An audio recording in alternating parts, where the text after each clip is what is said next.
All right. Shalom, everybody. Let me know if you can hear me, please. Is my sound coming good? I hope so. So peace for those who love peace and no peace for the wicked, the Lord said. I don't see too many people today here, but we will do what we need to do. And then, we do our duty, fighting the devil who like to join or he don't. This is his business.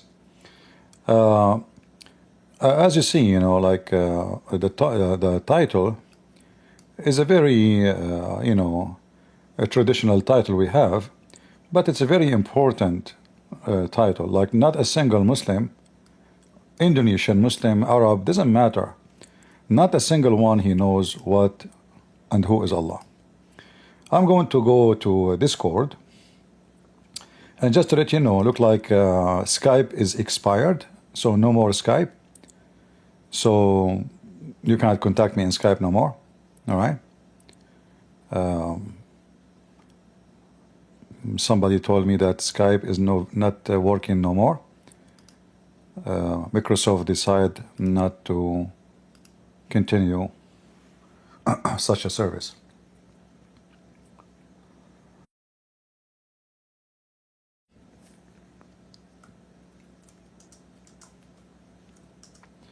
So I will open my Discord.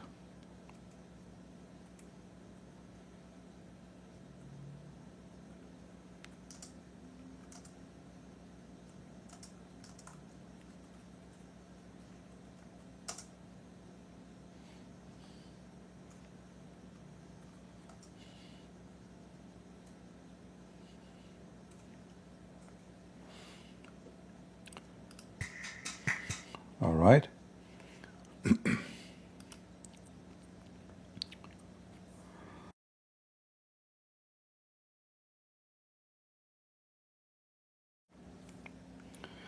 Any second you like my microphone go mute, that because I muted myself. Still I'm struggling with some allergy. So if the sound goes for a second, that's because I'm trying to protect your ears from my cough. All right.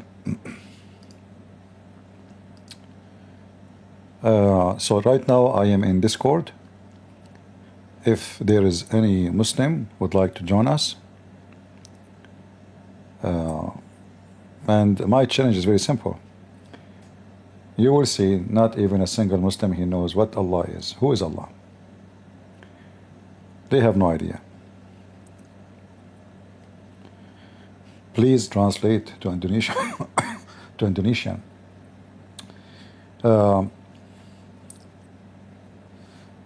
If you download my videos, and you can activate the subtitle to Indonesian. So I mean there is auto translation. So it's not really hard to do. All right, maybe we have a Muslim. Christian Prince.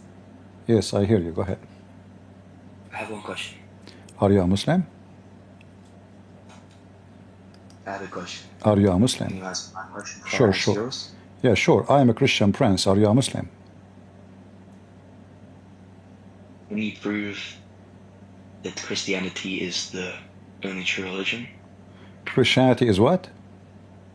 That Christianity is the true religion? Okay, what does the word true mean for you? Sorry? What is the word true for you mean? What do you mean by true? Correct. Like the truth, bro. I don't know how to explain it, man. So if you do not know the definition of a truth, how we can answer you? You need to give me definition. This is so whack, man. Please just tell me. No, I need. Okay, You see, why do you believe in Christianity? in order to Why do you believe in it? no problem.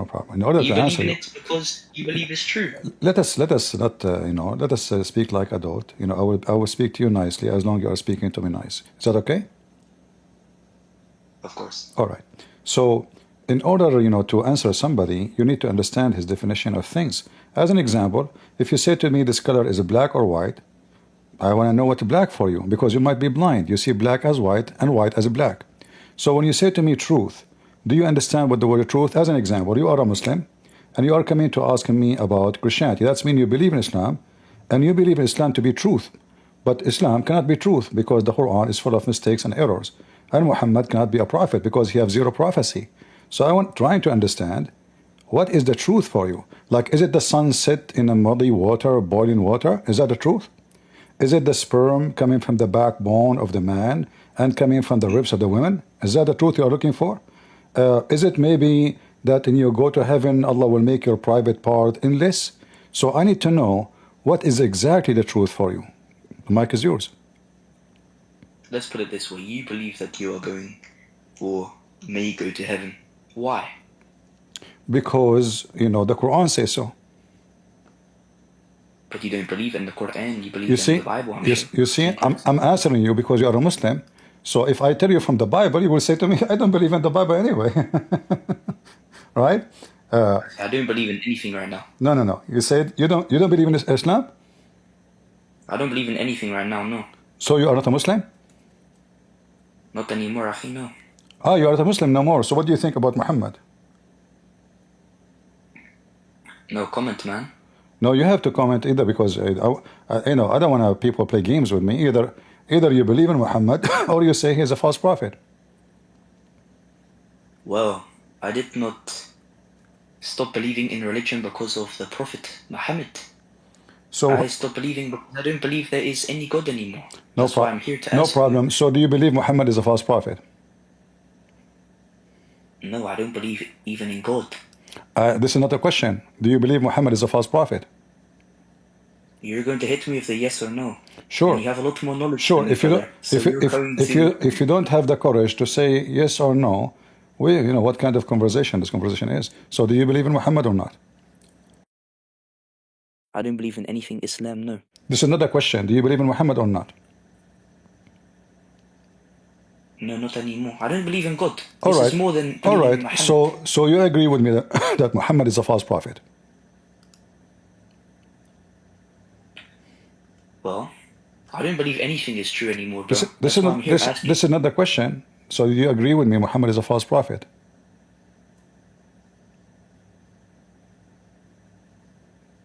Well, I guess if I don't believe in Allah, then I don't believe in the Prophet Muhammad, yeah.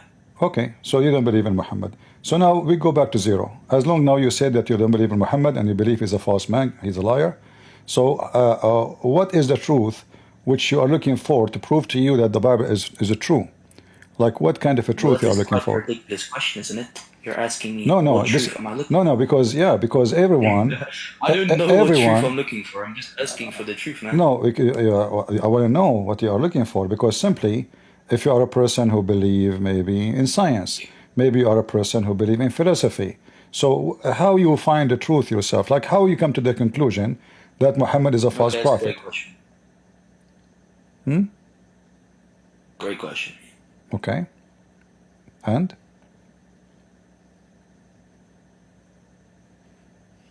I don't know, man.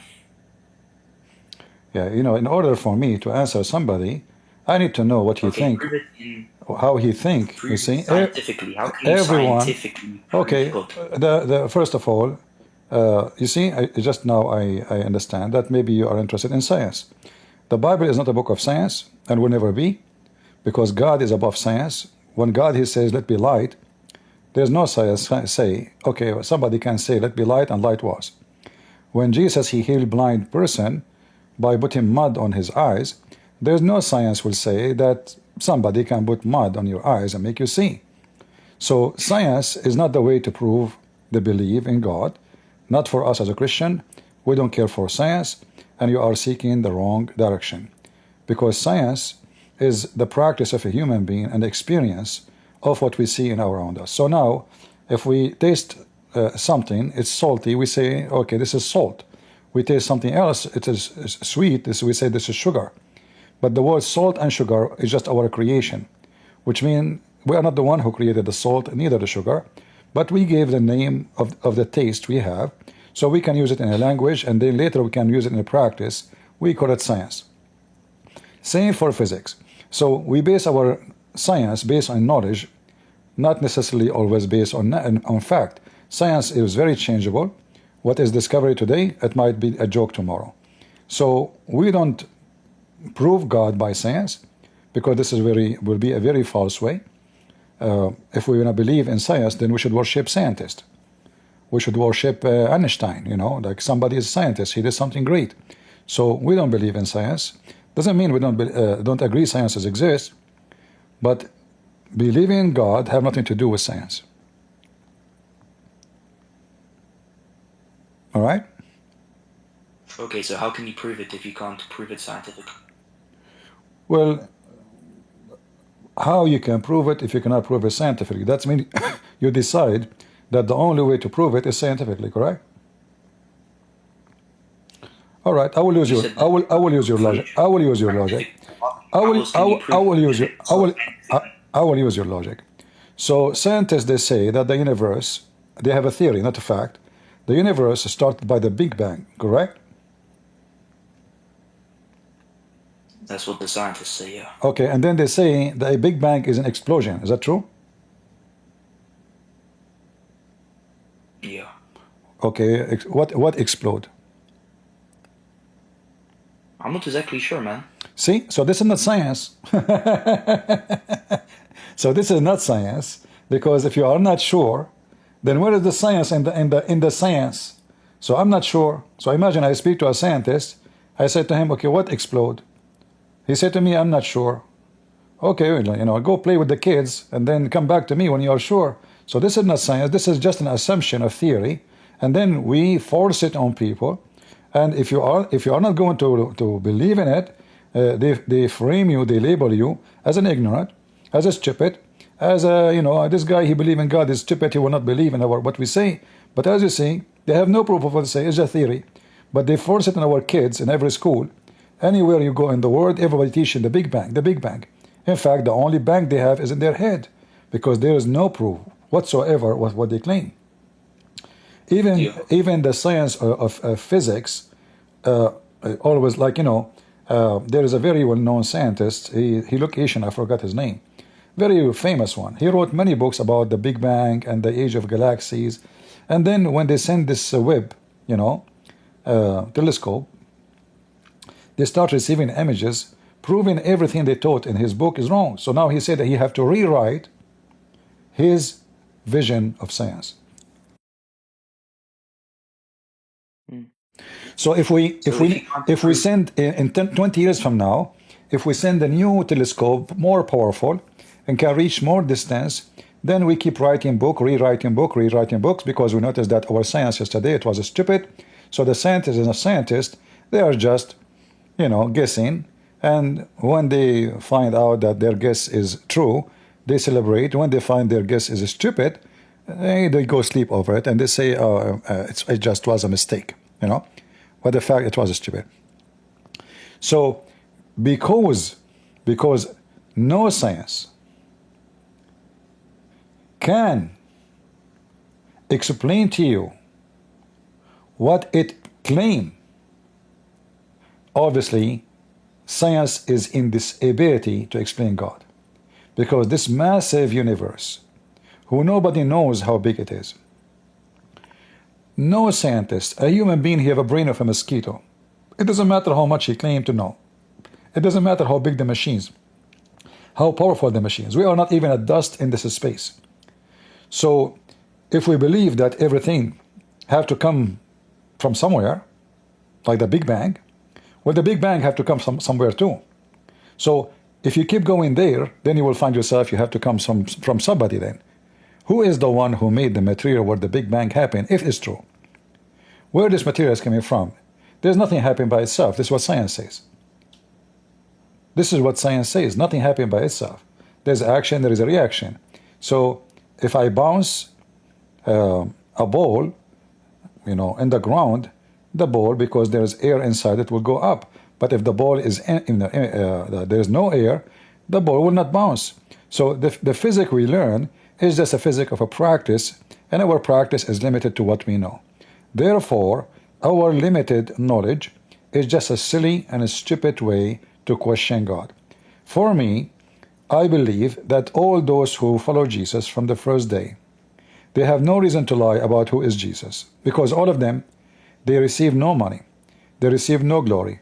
They did not live in palaces. They did not have army. They don't have servant. Even they do not even have a donkey. They are very poor people. They left their life. They left their, even some they left their wealth just to pay their life believing in Jesus. They used to feed them to the beast. They said to them, deny this Christianity, deny this stupid Christianity, we will let you live. This person, he said, no, no problem, throw me to the lion. So when I look at, I did not see Jesus, I never saw him. I know some people, they say that Jesus appeared to them. It never happened to me. So I know that my brother in Christ, the first who did go and gave their life, there's no way anyone, he is going to do such a thing unless he is absolutely sure of what he saw and what he witnessed. And what they saw, the Bible says to us that Jesus, he healed thousands of people. Jesus, he make miracles nobody can count. Jesus, wherever he is like a miracle walking down street. Whoever come in his way, he will get some of it. He is the blessing of God. Whoever in his way, he will be blessed. The blind will see, the dead will be resurrected, the one who is sick will be healed, the one who is struggling even with his mental issue or even have a demon, all will be healed. So the Messiah, there is tons of proofs. Even the enemies of Christianity, they wrote in their history books that yes, there is a person, the Christian, they call him Yeshua, they call him the Messiah. He did a lot of miracles. Even the enemy of Jesus, who wrote in the Talmud, insulting him, claiming that Jesus, he did those miracles, yes, but he learned magic. But we know that magic is a joke. So even the ones who hate Jesus very much, even those, they agree that the miracles which done by Jesus, no one can explain. And this is why I say to you, I don't believe in a science to explain my God for me, because God is a miracle, and we call him miracle because there's nobody can explain a miracle. You know, even scientists who they are atheists, when something happened, they cannot explain it. They say it's a miracle. So it's a linguistic phrase, but this language thing proves the ability of a human being to explain anything. A person, he fell from the 12th floor. He's still alive. Not even a single bone broke. Or how that happened? They can't explain it, so they call it miracle. I mean, is he a cat? I mean, even a cat maybe surely broke. So a human being always, when he reached the point where he cannot explain anything, he seek refuge with the word miracle. So I seek refuge by my God, who he is a miracle, and there's thousands of witnesses for what he have done. And you know, me myself, I have my own miracle. Like, I will not tell you Jesus made me see, I wasn't walking, I could not walk. No, I was a very troublemaker. I used to fight with people. I look for a fight, you know. So since I started believing in Jesus, I became a different person. So now if somebody scream at me, I just ignore it, you know, I just let it go. I'm a person, you know, I will never let anyone, you know, I don't tolerate people. But since I, you know, start changing to be more and more close to him, I found that there is a change in my life from something into something else. And this is a miracle, because the one who can change you for better is a miraculous work. The one who can change you for worse, that we believe he is the devil. So when the second you go with Jesus, you are a new person. You are loving, giving, different creature. This is why the Bible and the Lord, he says, you cannot go to my heaven unless you are reborn again. So with the Christ, and this is a miracle happened to all Christians who believe in Jesus, you are going to reborn again. You believe in Muhammad, you became a terrorist. You want to kill people, you want to shoot people.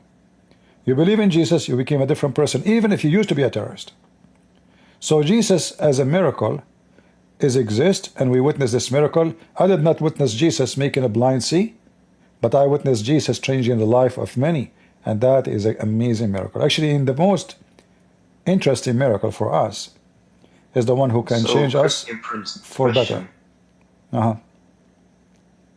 You said Jesus has changed the life for many that you have seen, right? I was talking about myself too.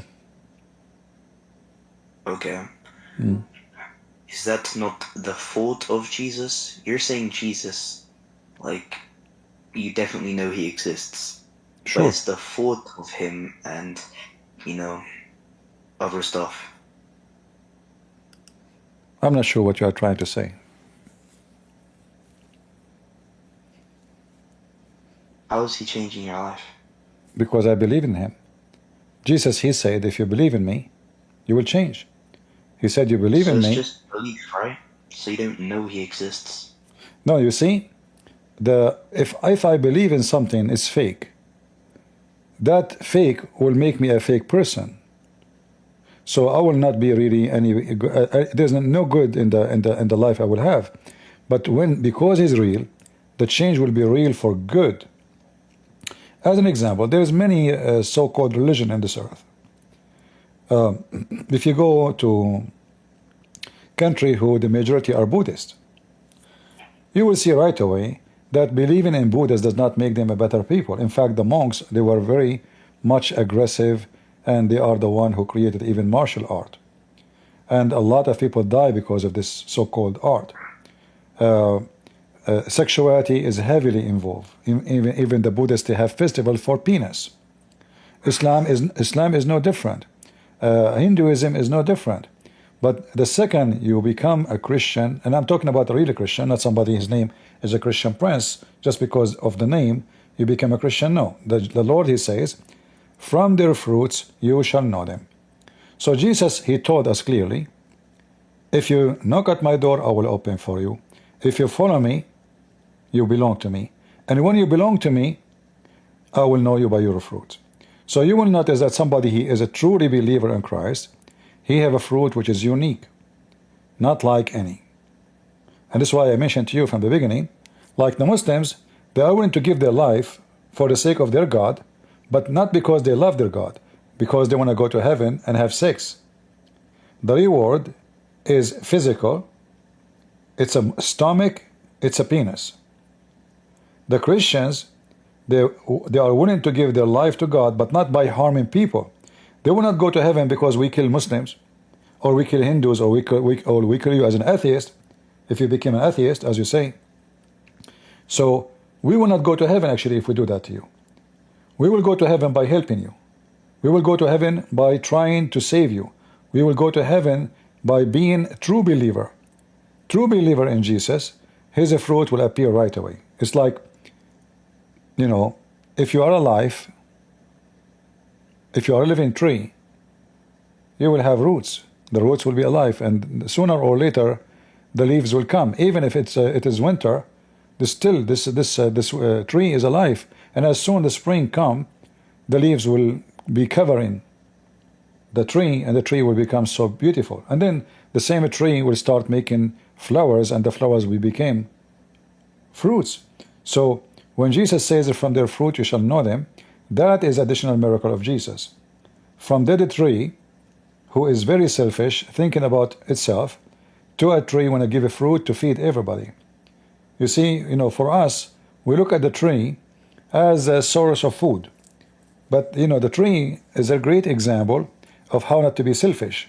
This tree is in the ground, cannot move, cannot go anywhere, cannot change its location, cannot change how much rain will receive, cannot change anything.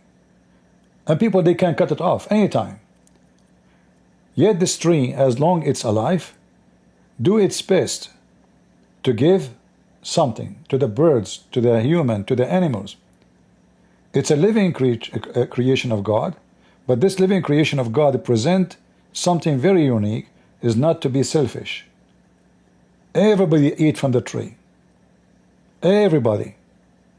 The insect, the human, the birds, the squirrel, everybody.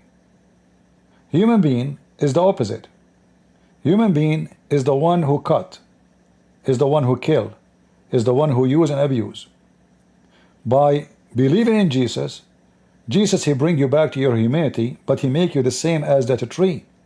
So you are not selfish, you are not going to cut, you are not going to kill, you are not going to abuse, you are going to give and love and provide. So there's a huge difference between Christianity and any other belief. Christianity is not a philosophy. I'm not teaching you philosophy. I don't believe in philosophy. Philosophy is just playing with the words. But Christ is real, and he changed the life of millions and millions. And the second your life is changed, you are a new person. You are a very fruitful tree. All right? Yeah. Anything else? It's about women speaking in churches, because online, it says in Corinthians that women should not speak in churches. What's the context around this? You know, are we done with the, like, if God is God or not? Now you are switching topic. Yeah, that's, well, what you're saying is a bit too complicated for my mind to process, so I'm just going to So if it do is some too, research online. if it's too complicated, how I'm going to answer the same question, the second question? I will answer you. This one's a bit And then simpler you will than say me to me, asking and then you will say me to asking me, about my a friend, verse in the okay, Bible no and problem, asking no you to problem, prove God's existence. These are But you totally different see, questions. I wasted, Asking you to I prove God's wasted my time. existence. I wasted my time answering your question, and you try your best to play and to bully, saying it's so complicated for me, as if I give you mathematics, as if I give you chemical, as if I get you in the laboratory. So simply I sense that you are playing games. You are a Muslim. You said to me you are not a Muslim just to avoid the embarrassment of asking you questions about Muhammad. Even your icon in the screen, it's have a Quran. So you are lying to me yourself, and lying to This is me, your fault. and lying to me, and you are trying to avoid the embarrassment. I met Muslims like you. You see the difference between Jesus, the follower of Jesus, and Muslims? Muslims, they lie. We cannot. Jesus even forbid us from taking oath. Either you say yea, yea, or nay, nay. Anything else is from the devil.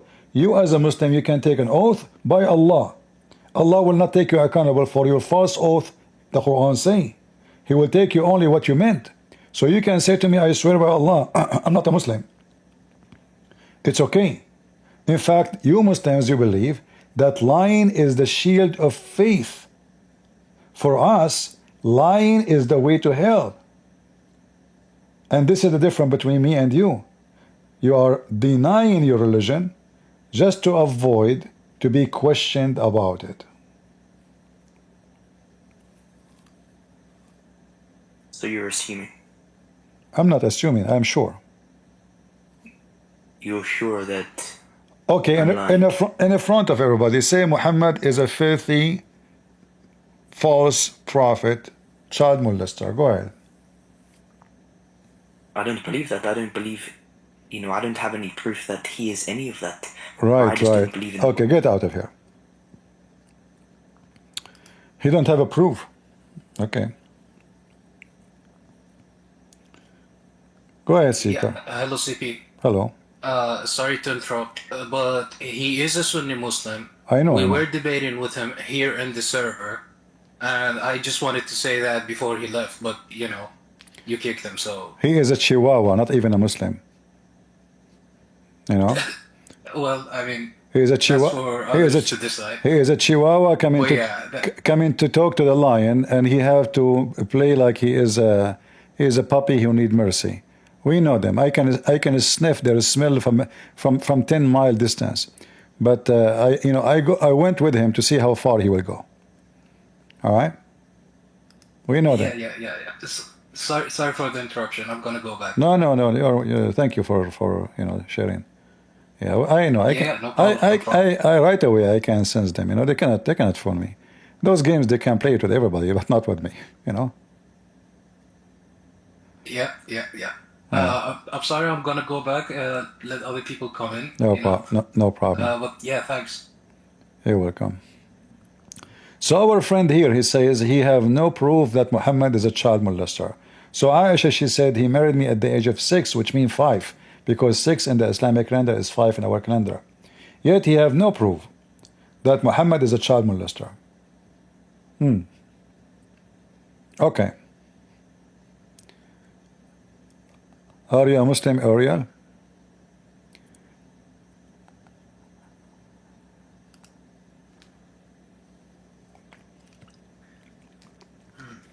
Yeah, I just wanted to say regarding that argument, I've seen some people say that This is a kind of weird thing, not gonna lie. A Muslim told me that like basically a lot of people, like a lot of Muslims believe that that Aisha was not 6 or 5, she was actually 15 and 16.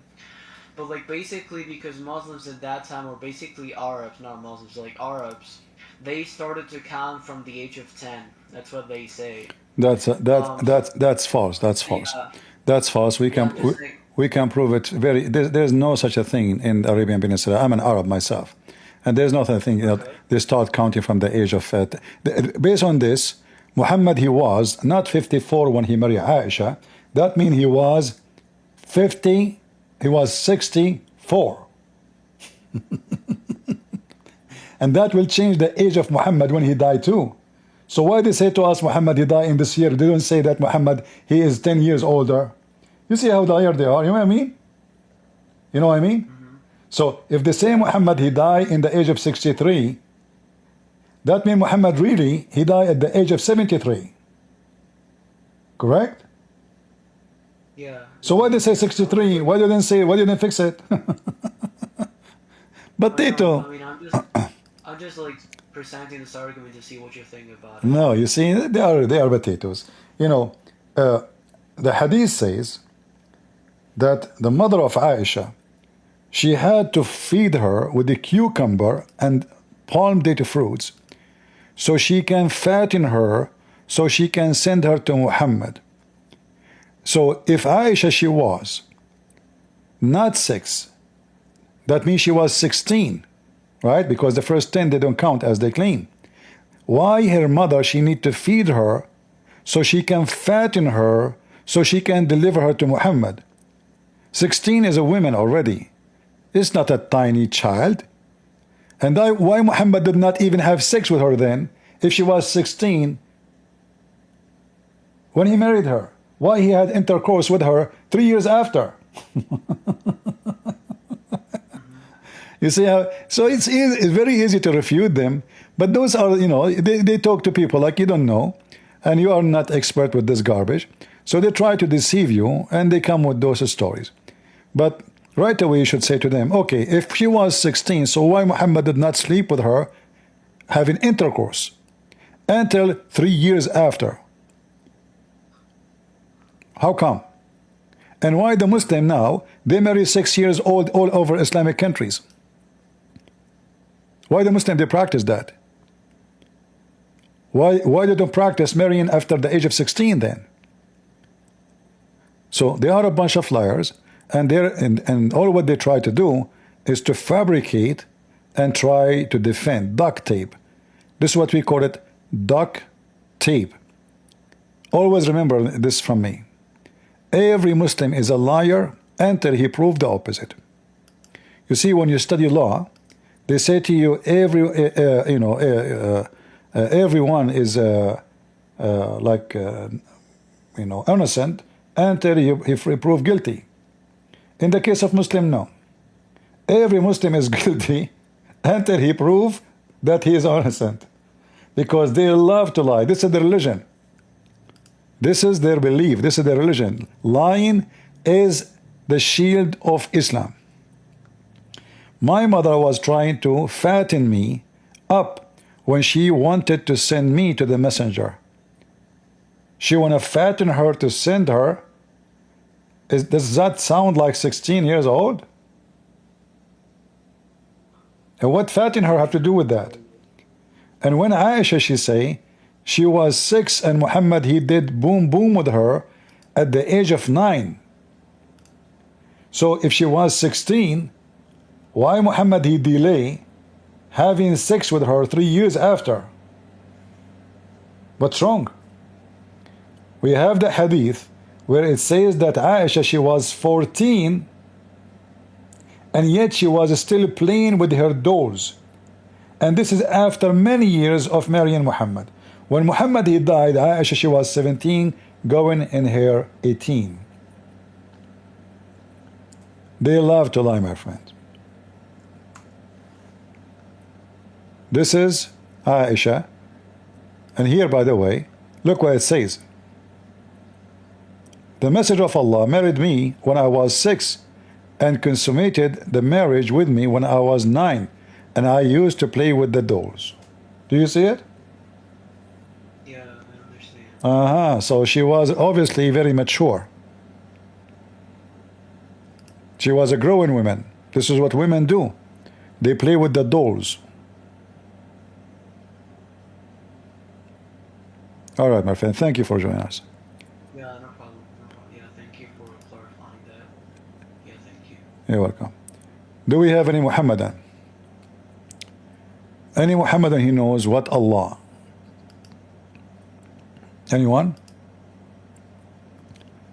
What is Allah? Especially if you are Indonesian or an Ustad. I want to talk to Ustad. Any Ustad?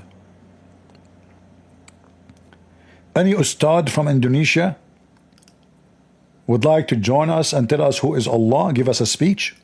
Allah is the creator. I did not ask you what he do. Secondly, there is no way Allah can be the creator of anything. This guy, he do not know even how the baby is created. He is so dumb. Have you ever heard of a dumb creator? Your God, he think the sun set in murky water. Your God is an idiot. So don't mention the word creator. Any Abdul?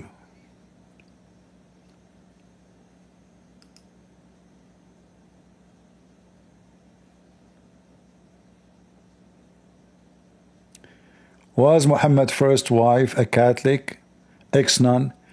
I heard this from a stupid idiot. He was teaching in the Seventh Advanced Church. This is a monkey guy. Don't listen to those people. This is an idiot, scumbag. Those people, they have no respect and they are no Christian. How she was a Catholic nun and she have tons of kids and she have 3 husbands. And there's no Catholic in the Arabian Peninsula.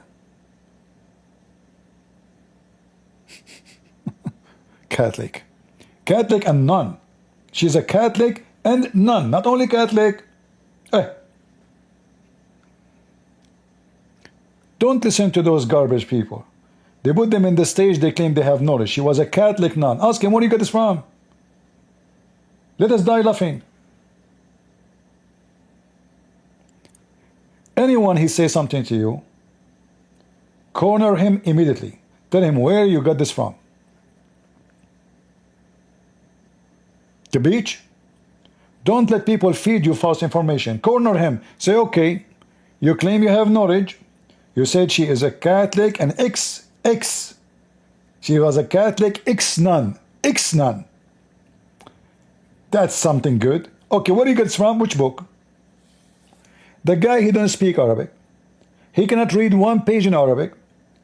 And the only available book for him to read is what is translated in English. Okay, give us the reference. Then you will see he is an idiot.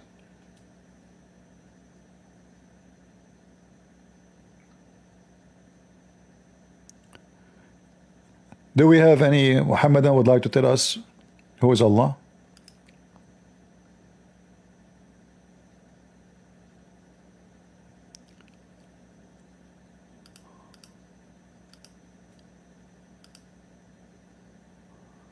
Anyone?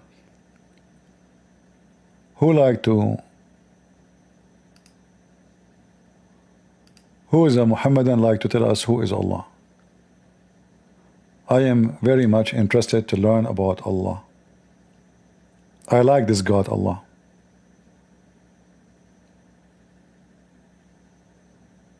He's very cute. Allah, he sat on the chair, and the first thing he did in his chair, he wrote the name of Muhammad. The God of Islam, he like a graffiti, like teenage. He's a boy from Bangladesh. In Bangladesh, you go every wall, they wrote in it everywhere. I mean, you cannot find one wall clean. The graffiti God.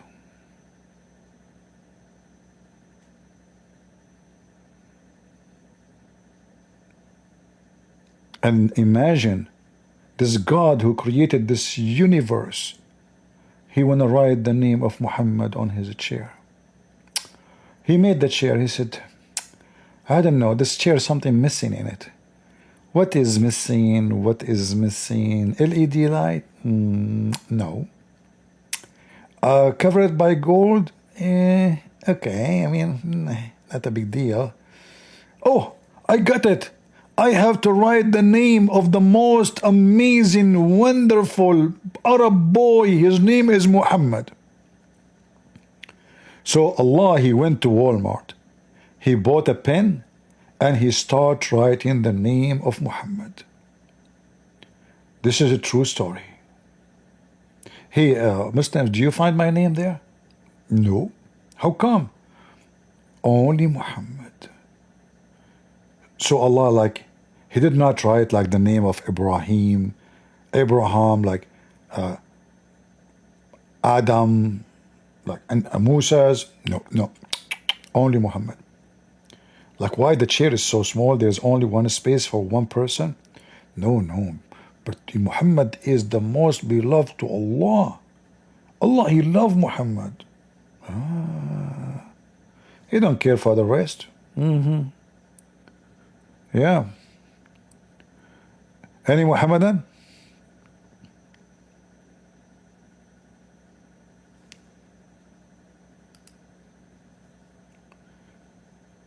If you are a Muslim, you know who is Allah, let me know. Go ahead. No, I know. Hello. I need to act. Hello, what's up, Christian friend? What's up? Jesus is up. Understand that. That's right. You right. How I can help you? Okay. Do you think that they're like Muslims are really that slow that they can't base the concept of how we understand that? And it's like they are made to really be that way for a reason. Be that way. What do you mean? What do you mean by saying be that way? Like base of logic and like their way. Are they made like that?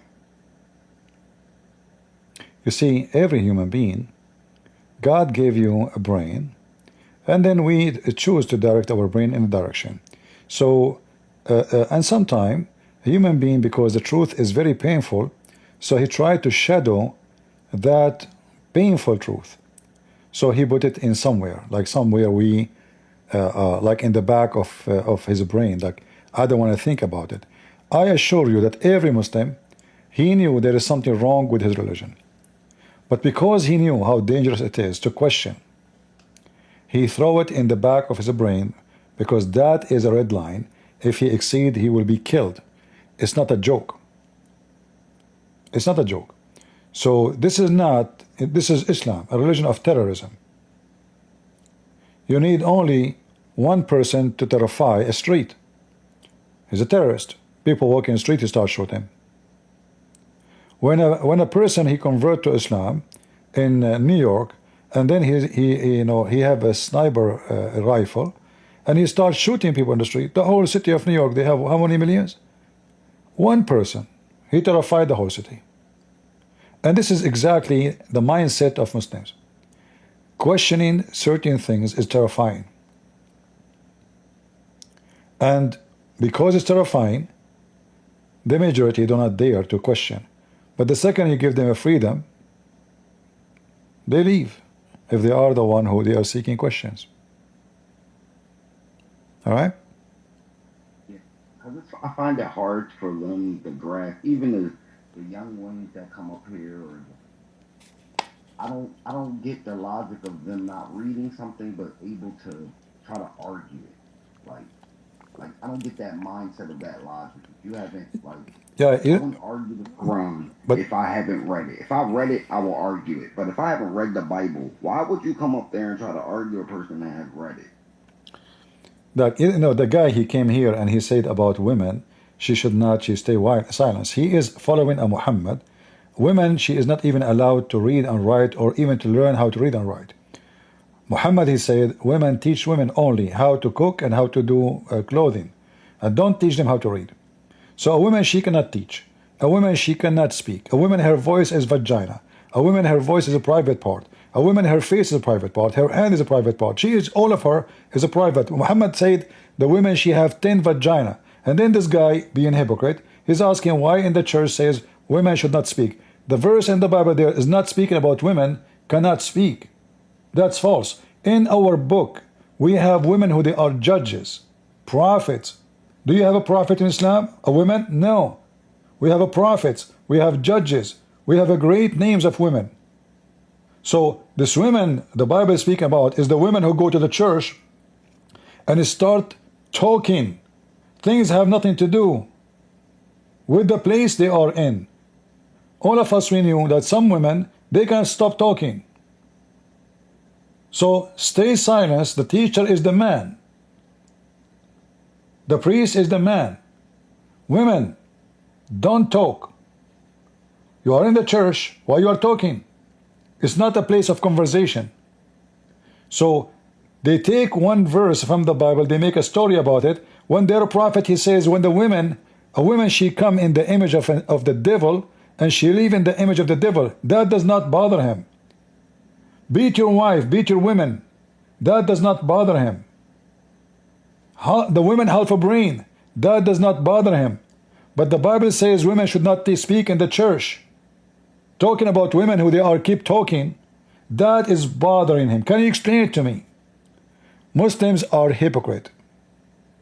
Yeah, that's the big thing that I don't get. How that right there. That's why I had to ask that, because it's like you're so hypocritical about certain things that's really that's deep, and I don't see they don't get that. Like they really don't get that. Even with certain topics like Paul changed the teachings of Jesus. But if Muhammad changed the teachings, how do you correlate that then? Like how do you correlate that then? But it don't matter. Like that's just crazy logically. Like logically, that's crazy to me. That's crazy to me. My friend, I grow between them. I know how they think. They are hypocrite.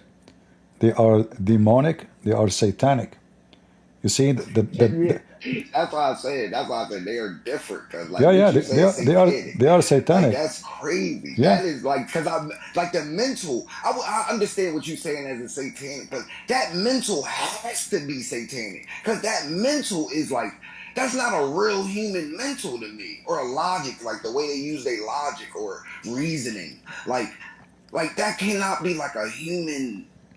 Mental, the way you go about it. I don't thank you for clearing that though, Chris. Thank you for clearing my friend, you know nothing about them, trust me.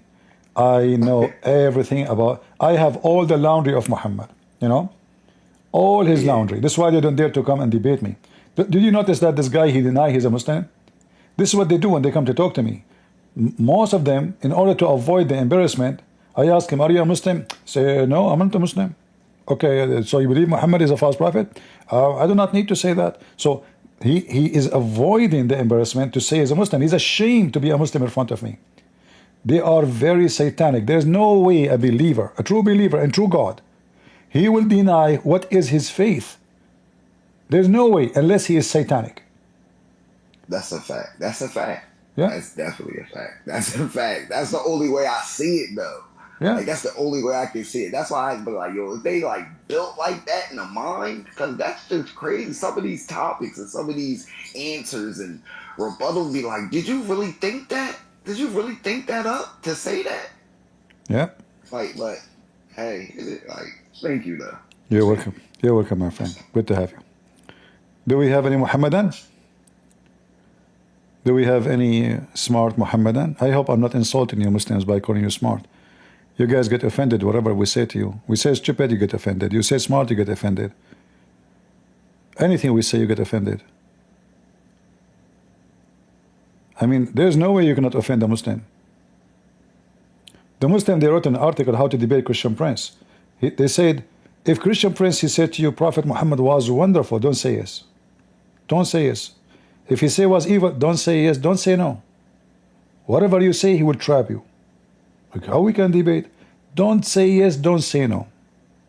In fact, Muhammad himself, he told them that, do you know what? Muhammad, he says, when you debate the Christians, don't deny what they say and don't accept what they say. Don't believe what they say. Because they don't dare to debate. Go ahead. Hatter. Hello?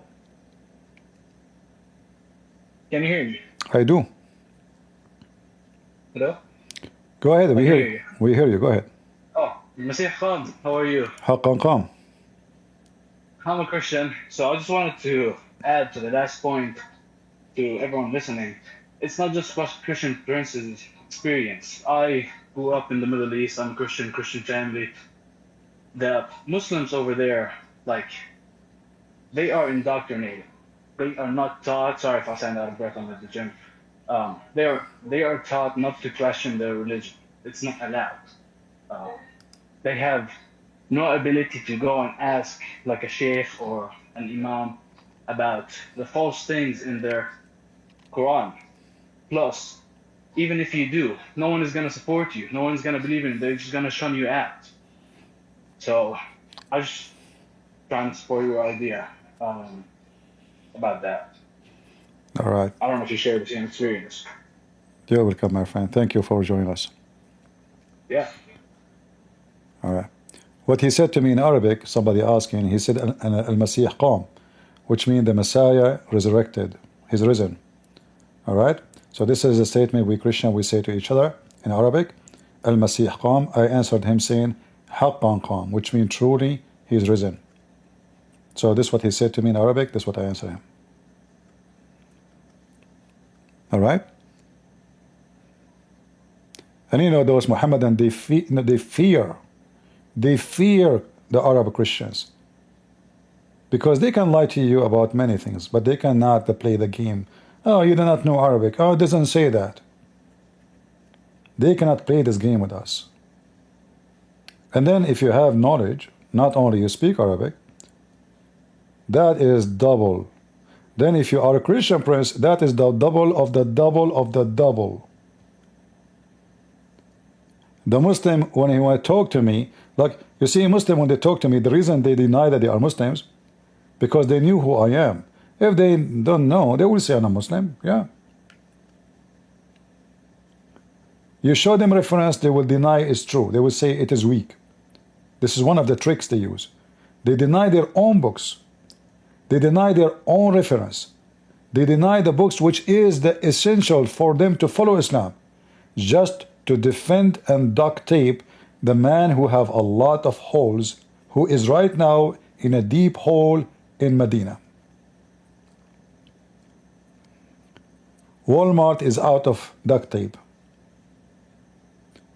If we get Muhammad from his grave, he will look like somebody went to Korea for plastic surgery.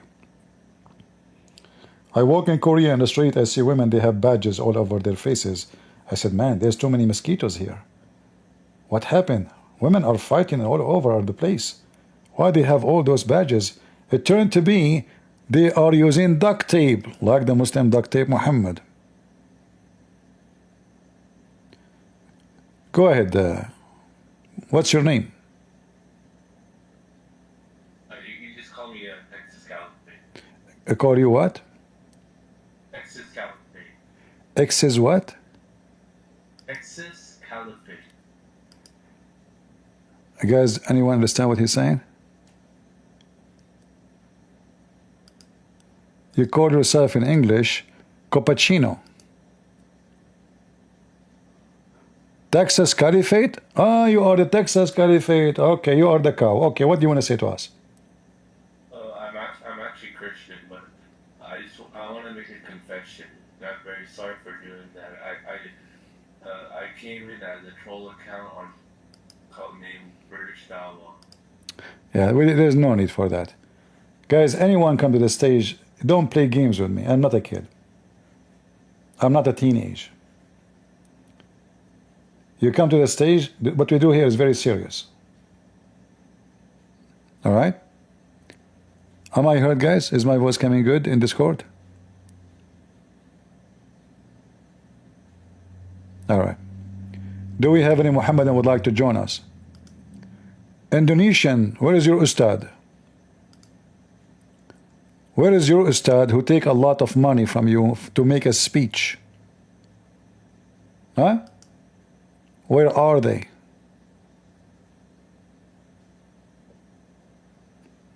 Can we have one half ustad?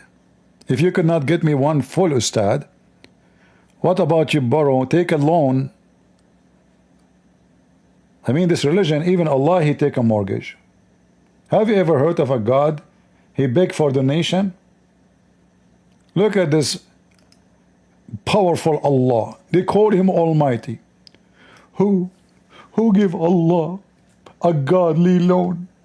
Please, please, please. Yeah. What? This God, he need a godly loan. Man, that's amazing. He is out of money. Hey, Christian Burns. How are you? Yeah, I'm a Christian. I was wondering, what's the Quran website that you actually use? I don't know what it's called. For what? You're reading the Quran right now on stream. I was wondering what's that called. No problem. I will post the link for you. Yeah, I was asking 5 times in the chat. No one answered. All right, no problem. Here we go. I just gave you the link. And I have a question for you, Christian Burns. Sure. What do you think about Genesis 16 and 19? I thought the Muslims believe the covenant was with Ishmael, but like the Bible says it was Isaac. But I think one thing that's important is like if you go to Genesis 16, 11, 12, it said the angels all said, "You're not pregnant, we'll give birth to a son. They're naming Ishmael, which means God hears. For I has heard you declare this to us. This son of yours will be a wild man, just as Muslims. Untamed as wild donkey, just as Muslim. He will raise his fist as against everyone, just as Muslims, and everyone will be against him, just as Muslim. He will live in hostility against all his relatives, just as Muslims, with a Shia and Sunni." So I think Muslims are trying to say the covenant was with Ishmael, and they believe it, and they're just the same way as how Ishmael is describing the Bible. No, that's not true. That's not true. If you go to Genesis 21:21, you will see that the mother of Ishmael, who is an Egyptian, she married him to an Egyptian woman. So Ishmael never went to he did not go to the Arabian Peninsula, and he is the son of an Egyptian woman. His father is from the Chaldean. Remember, Abraham is from the city of Ur, so he's a Chaldean. Even the Bible says so. So he is a son of Chaldean. His mother is Egyptian. He married Egyptian. His kids will be who? What will be the German? Yeah,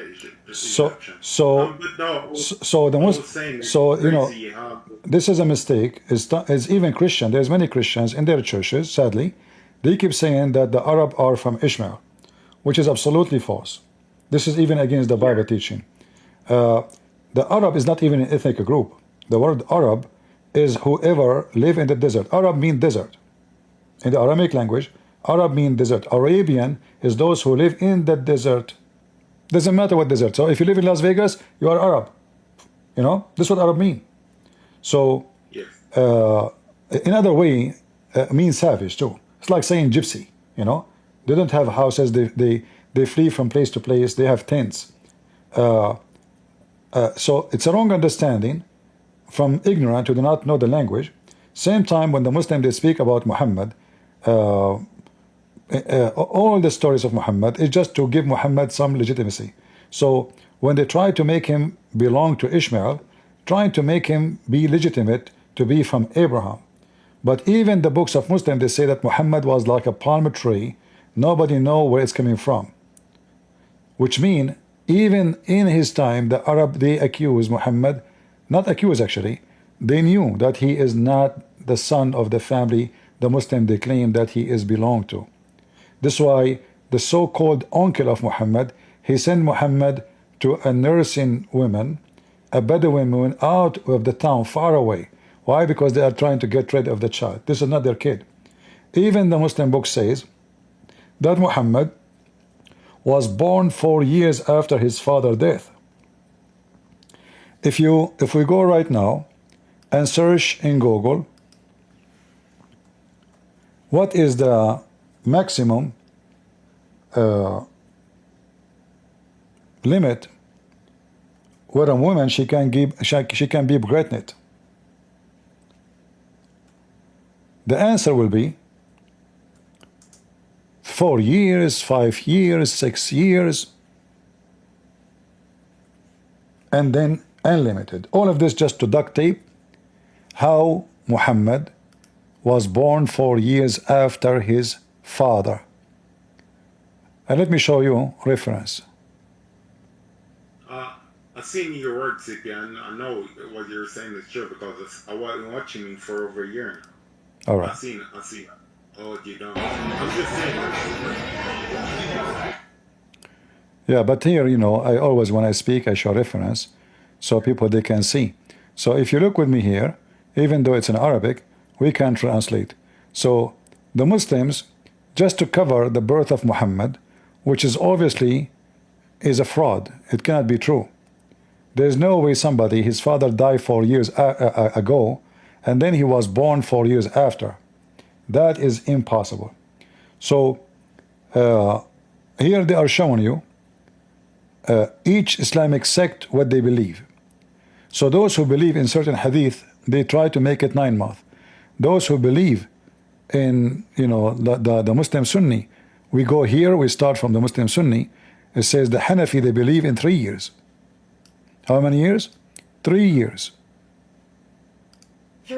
2 years, which is the Hanafi school of thought.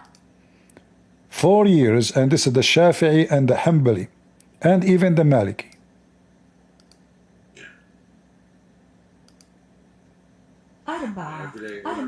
Four. 4 years, which is the doctrine of the Shafi'is and Hanbalis. And then we continue. The Imam Malik, he says 5 years.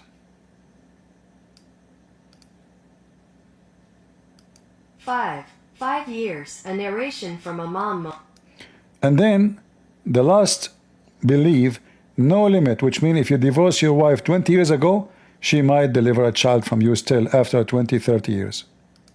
8. There is no limit to the maximum number of days a woman can carry, which is the opinion of Abu Ubaid and al-Shawkani. That is Islam. And the question is very clear. How long a woman she can be after she leave her husband bearing a child?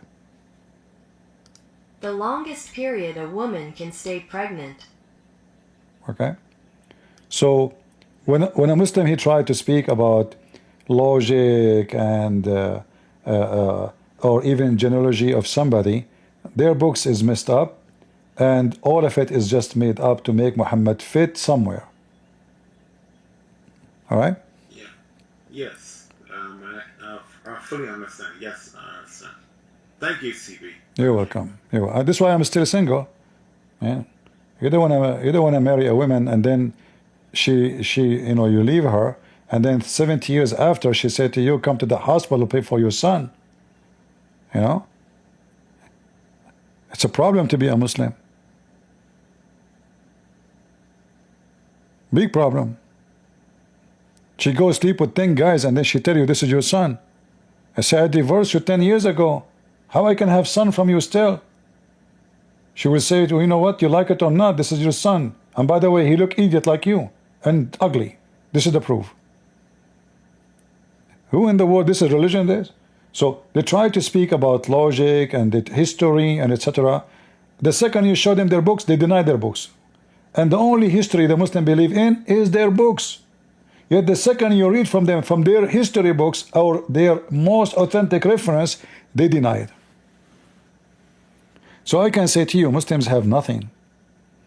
They are bankrupt. Every Muslim is bankrupt. Prove me wrong.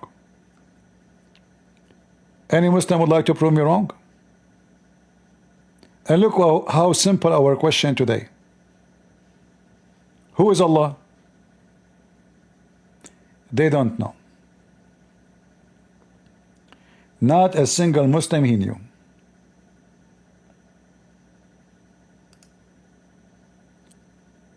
Or what they will say to you, he is God. I did not ask you what you do for a living. Who is Allah? Do you know who is Allah? They don't. Do you know even what Allah means?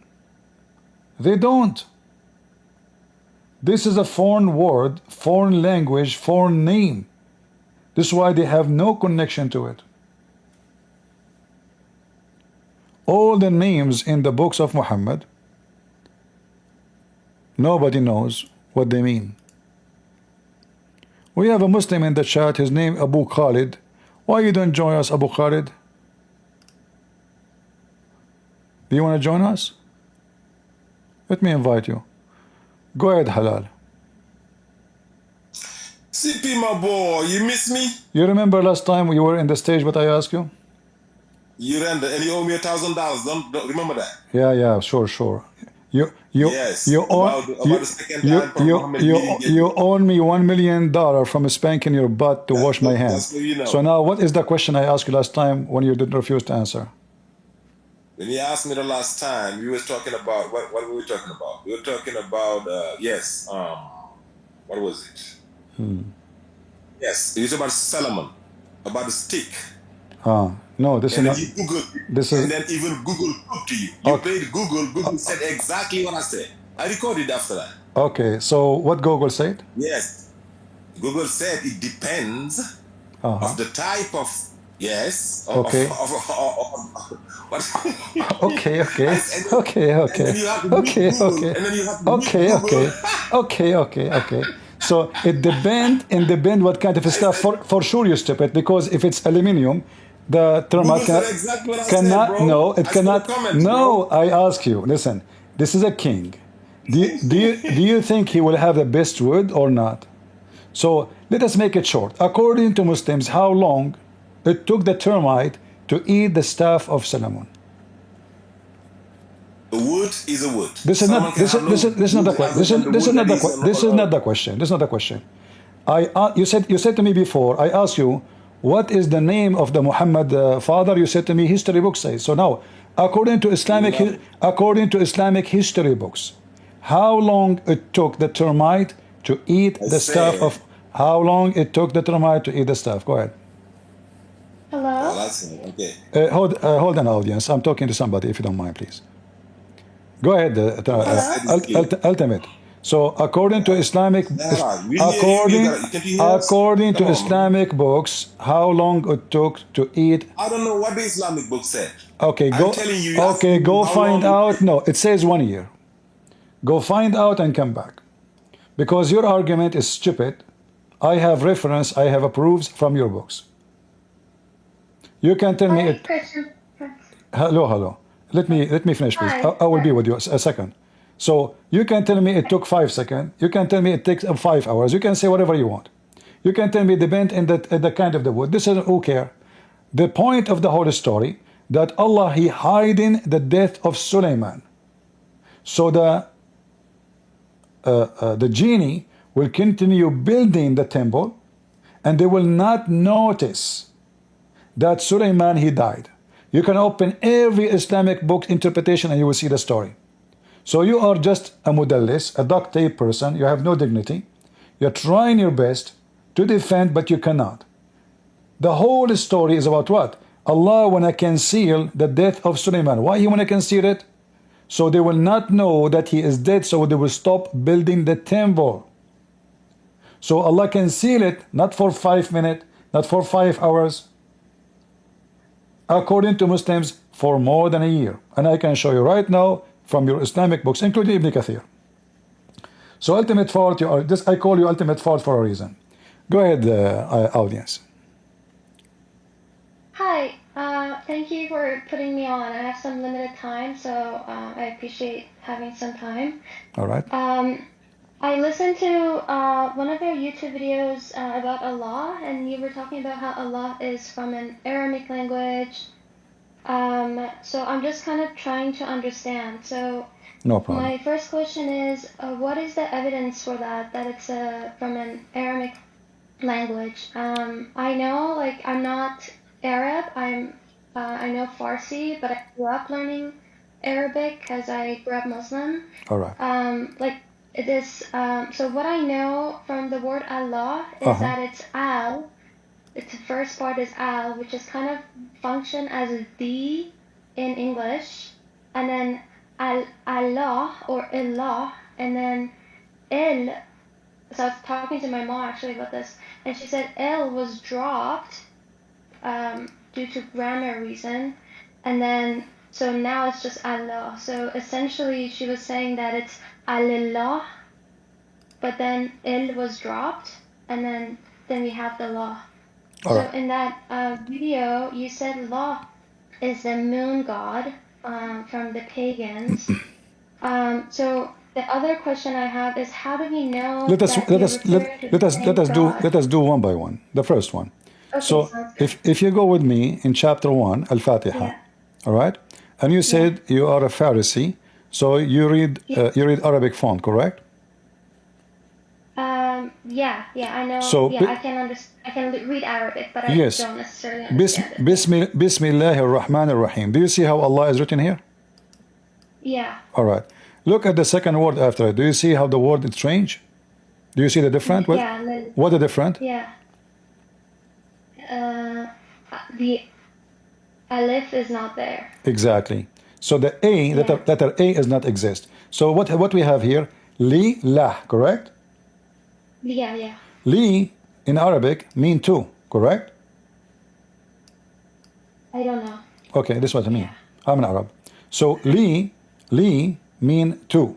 You added two before a name, like Lil Bayt. So I went to the house. So li is to say to where, like going to, you know. So li is to, lah. So what is the name of your God? Lah. So why is there tashdid? Because it's lillah, right? Yeah. In the second verse. You see, this is other corruption in the Quran, because when the Arabic, you know, in the time of Muhammad, there was no those vowels. They were not exist. You know, so like when you read, it says Alhamdulillah. It's long, lah. So it is sound long, so it is double letter, but still it is lah. Does not change anything. I thought tashdid is like two letters at the exactly. It is two letters, but still they are la. La. See? So what his name is La. Like in English, we say we use only L, one letter, you know, but that will not change anything. So this is about the pronunciation. You remember when Muhammad, he received the Quran not as written book, correct? He received it as recitation, as Muslim they claim, correct? Yeah. So this is what he said. Alhamdulillah. La is the moon god. You can search right now. Type God, Godla is what? Is the moon god. So yeah, I have a question about that. So hold on. We're not done. Yeah. Wait. Okay. If we go to chapter 36, verse number 1. Chapter 36, verse number 1. Yasin. Do you know what Yasin mean? I forget now. No. Yasin is an Aramaic word. Read with me. This is Ibn Abbas. Does it say Syriac language? Right. All right. So, and what the Muslim they say? Nobody knows what this is mean, correct? Nobody knows. Sorry, what means? What Yasin mean? What Yasin mean? They don't know. Okay. Read carefully. It says nobody knows. And even they are guessing. If we go to different interpretation, like Jalalain, if we change the interpretation, I'm showing you the one in English, so you can see with me. Look what it says here. Yasin, God knows best what he means by these letters. Why didn't know them? Because those are foreign words. They are Aramaic word. Ya is a word mean God. Sin is the moon god. So the moon god has two names? Yeah, every territory have a name for him. Every territory. Yeah, they use the same god, like even Baal, he have many names. Baal, the god of fertility, have many names, you know. So if we go right now and search for God sin, let me search in front of you. God sin. What is God sin? It's not coming up. I will show you. Hold on.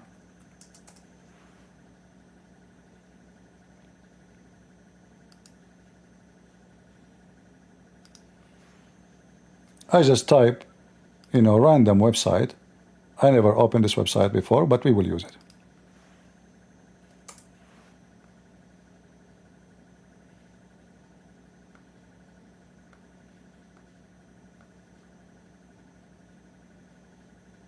This is the moon god, Sin.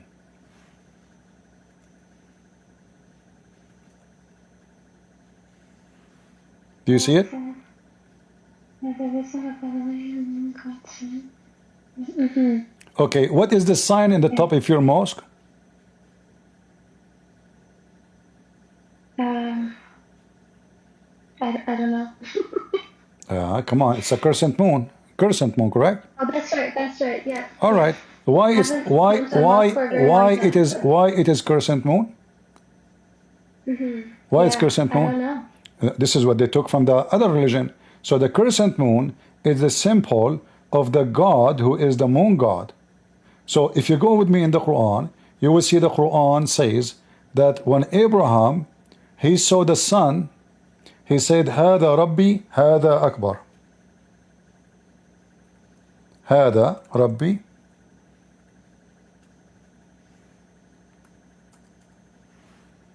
Chapter 6, verse number 78. Okay. Do you see it in Arabic? فلما رأى الشمس باذغة قال هذا ربي هذا أكبر. What is Akbar? The Muslim they say, no, that's false. Akbar does not mean great. Akbar is the name. Akbar is the name of the God's son. The sun god is called Akbar. The moon god is called Lah. Allah wa Akbar. Are you getting the point? Doesn't Akbar means like big and great in Arabic? Like you see, if you say Allah is a great, that is funny, because the Muslim they say we cannot compare Allah to anything. So Akbar is an act of best. Like if I say it's mean bigger. So if I say this apple, it's bigger than this apple. So first I have to compare between two things from the same kind. I cannot compare between things are not from the same kind. Here what he said he saw the sun rising. He did not say this is the sun great. And the great in Arabic is Azim. Azim, not Akbar. Oh, Azim, that's right. Yeah. Yes. So when the Muslim they shout Allahu Akbar, Muhammad he came to teach monotheism. Monotheism, the Muslim they speak about what they call it in Arabic, Tawheed, correct? Yeah. Tawheed means unification, not monotheism.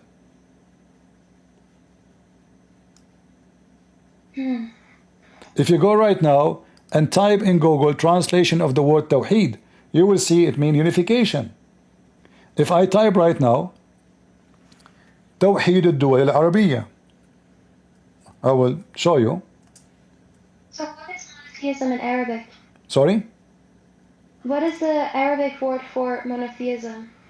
There's no monotheism in Islam. In Arabic, in the language of Arabic, what is the word for monotheism? There is no such a thing. Either you say God, I mean the second you say, how you can say monotheism? What monotheism, In Arabic you say God, or you say gods, as simple as that. So if I go right now, and I will show you on the screen, I just typed in Arabic, توحيد الدول العربية. Do you see the word Tawheed in the screen? Yes. All right. So this is correct, right? I'm not writing a wrong word, right? Tawheed, correct? Yes. All right. What is the sentence? The unification of the Arabian countries. So if I take now any of those sentences, you will see all of them, they come as unification. Unification. Let me translate here. Using Google Translation. Translate. Do you see it? Yeah. So can you delete that Aldo Arabia? Can you what? Because I put The last two words? Sure. Here we go. Yeah. Here we go. Interesting. So I put monotheism on the English side, and the Arabic translation came as Tawheed. Yeah, because this is what the Muslim they use. You know, Google, he is taking you to what Muslim they say using the word Tawheed, but this is false. Because Tawheed cannot be monotheism, for this is an action of unification. So if you are going to believe in one God as one person, then you cannot use the word Tawheed, because already he is one. Tawheed will be used for a person, let's say multi-person, maybe God. Like in the Bible, and this is where the word is coming from. Muhammad is trying to steal from the Bible. In the Bible we have the word Echad. Have you ever heard of it? Maybe if I see it in writing, it would be familiar. Echad is a Hebrew word. So in the Bible it says that the man and the women, they get married and they will become Echad. Echad mean one, but not one person. Is a unity. O Israel, your God is one, the Bible says. Your God is one, Echad, but not one as one person, but as one unified God. This is a unity, not a one person. So Muhammad is copying from the Jews using the wrong word when he says Tawheed, because he should not say that. If his God is one person, like if you open the Bible from the first page, it says Elohim. Do you know what Elohim mean? Gods. Gods, not God. Gods. All right? It's a plural word. So Muhammad... Where does he say that? Sorry, can you repeat that? Where he says what? Where does he say Elohim? From the first page in the Bible, open it. First page. You will see it. You know? All right. Okay, can I ask some follow-up questions? Sure. So we are saying that it's the God moon. So I had this question, like, is there actually a God moon, or did the people who lived in high climate just give that status to the moon because it helped them out? You see, the people who live in Europe, they worship Akbar. So Abraham, when he saw the God, his name is Akbar, that is the sun. He said, this is my God, this is Akbar. You remember the verse? Chapter 6, verse number 78. So Abraham, he is speaking about a struggle between worshipping gods. So the God of those who live in a cold area, they worship the sun. Those who live in a hot area in the desert, they worship the moon god, because the moon god is the one who brings mercy to them. The sun is the one who killed their animals, dry their water, gives death. The night is the cool, the moon is their light. So the moon is what they want. But those who live in Finland, they don't want the moon, they want the sun. So each one of them, he have a God, suit his position in nature. Those who live in the desert, this is why if you go in the Quran, you will see Muhammad, he speak about that in the heaven there is shade. Why he is promising shade? Sorry, promising what? Why in the heaven there is shade? Why in the heaven everything will be green? Why in the heaven even your clothes will be green?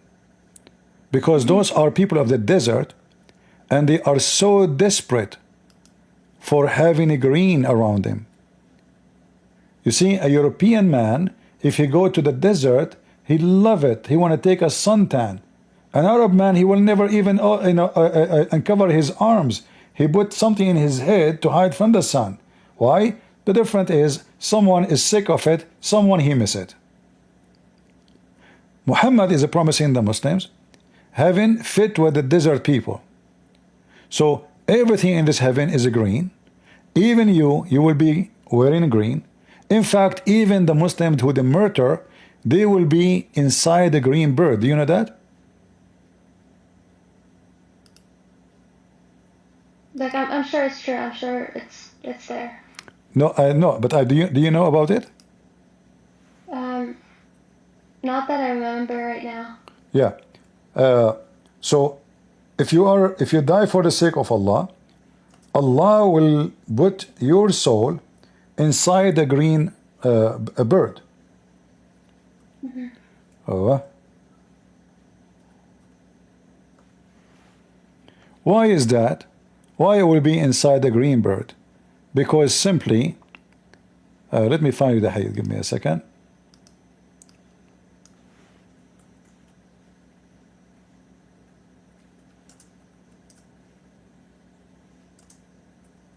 Because Muhammad, he's a desert man. His men, they are desert people. So everything, the color green is a very daring color for them. They are desperate for it. Green mean wealth. Green mean more animals. They can get married. They have more animals. The goat is making more babies. So all of this is wealth. So greenery is wealth. Desert is death. So this is why Muhammad, he is promising them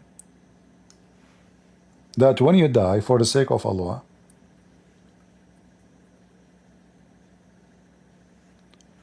there we go. Okay, I found the hadith. Give me a second.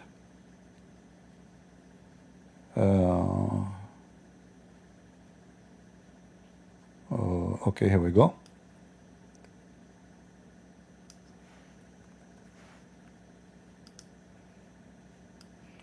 This website is not very good. You know, give you every website have the same word. Do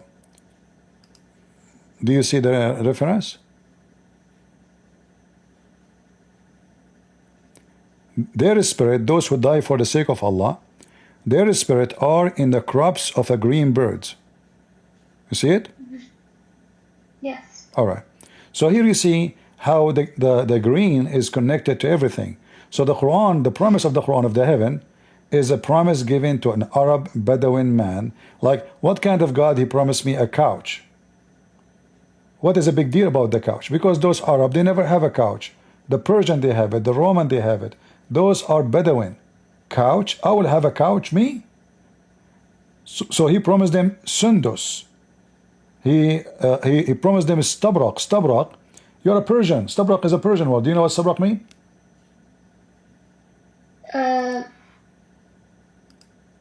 Yeah, but I think that's an Arabic word for it. No. Oh, I mean, but this is a Persian word. It's not an Arabic. This is not. It's a kind of silk. It's a kind of silk, but it's a brand. It's like saying Gucci. So this is a very well known silk made in Persia. Only very rich people, they can afford it. So imagine I am now claiming to be prophet and I promise you Gucci. Aren't you going to laugh? You know? Is that a promise of God? So why I'm talking about a brand is made in Persia, promising you, if you believe in me, I will give you this. And look here in the verses. Muhammad promising, you know, in Arabic, if we add an, we can add an to almost anything. So Muhammad trying to make sajja, not poetry. It's like rap. So because an is the easiest, we add an to the end. So now زوج زوجان تكذب تكذبان جنتان تكذبان جان تكذبان. Isn't that like doesn't that mean you women? Mean what? Isn't that the Arabic? Like, I remember what I learned from Arabic grammar is that, like, for when you are addressing a group of women, it's different. The ending is different when you're addressing a group. No. Yeah, this is different. This is an is for two. It doesn't matter what. When you speak about women, they add. Then there's something called noon and nuswa. the last letter here, noon alone, is noon in nuswa. All right, which means noon for women, the letter N for women.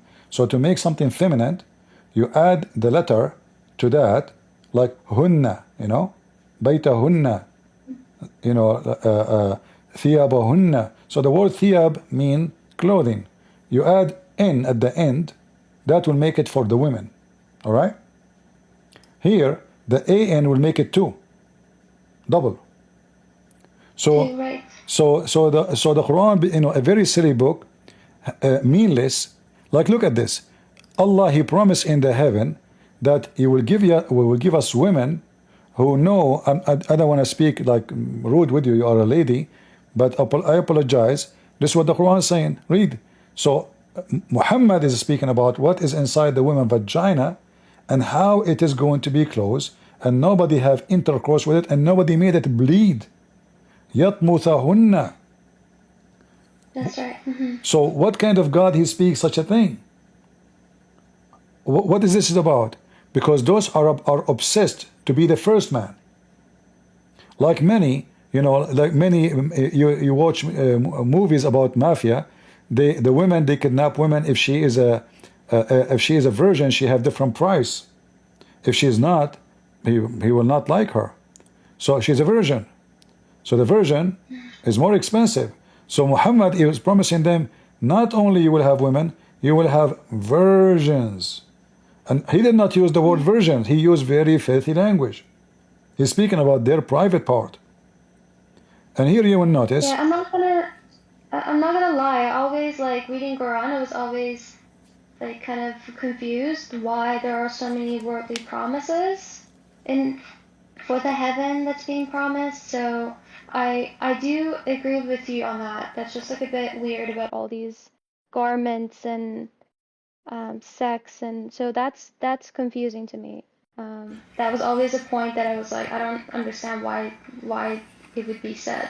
No, it's very easy to understand. But, those are Arab, savage, Bedouin, and this is the mentality. You know, what is life about? Wine, drinking, sex, money. And this is what you find in the heaven. Gold, look, Yaqut wal Murjan. Do you see it? Rubies and coral. That's right. So what you will have even each one of you 2 heaven, not only 1, 2 Jannatan. You remember he's trying to make a poetry, so it's a 1 Jannah, 1 heaven. Suddenly he make it 2 because he have to add an at the end to make it fit with the rest of the Quran. So everything is funny and stupid. Look, even you will have pomegranate there. You want pomegranate? There's pomegranate there, you know? Yeah, because pomegranate does not exist there. So those guys, wow, pomegranate? No way, Prophet, are you sure? This is going to exist only in Iran, in Syria, in Saudi Arabia. There is pomegranate in heaven. Oh, we will believe now. So all the promise, and then not only that, because he knew that the Arab are obsessed of jailing the women. Like everyone, he want to have the women only see him, worshiping him.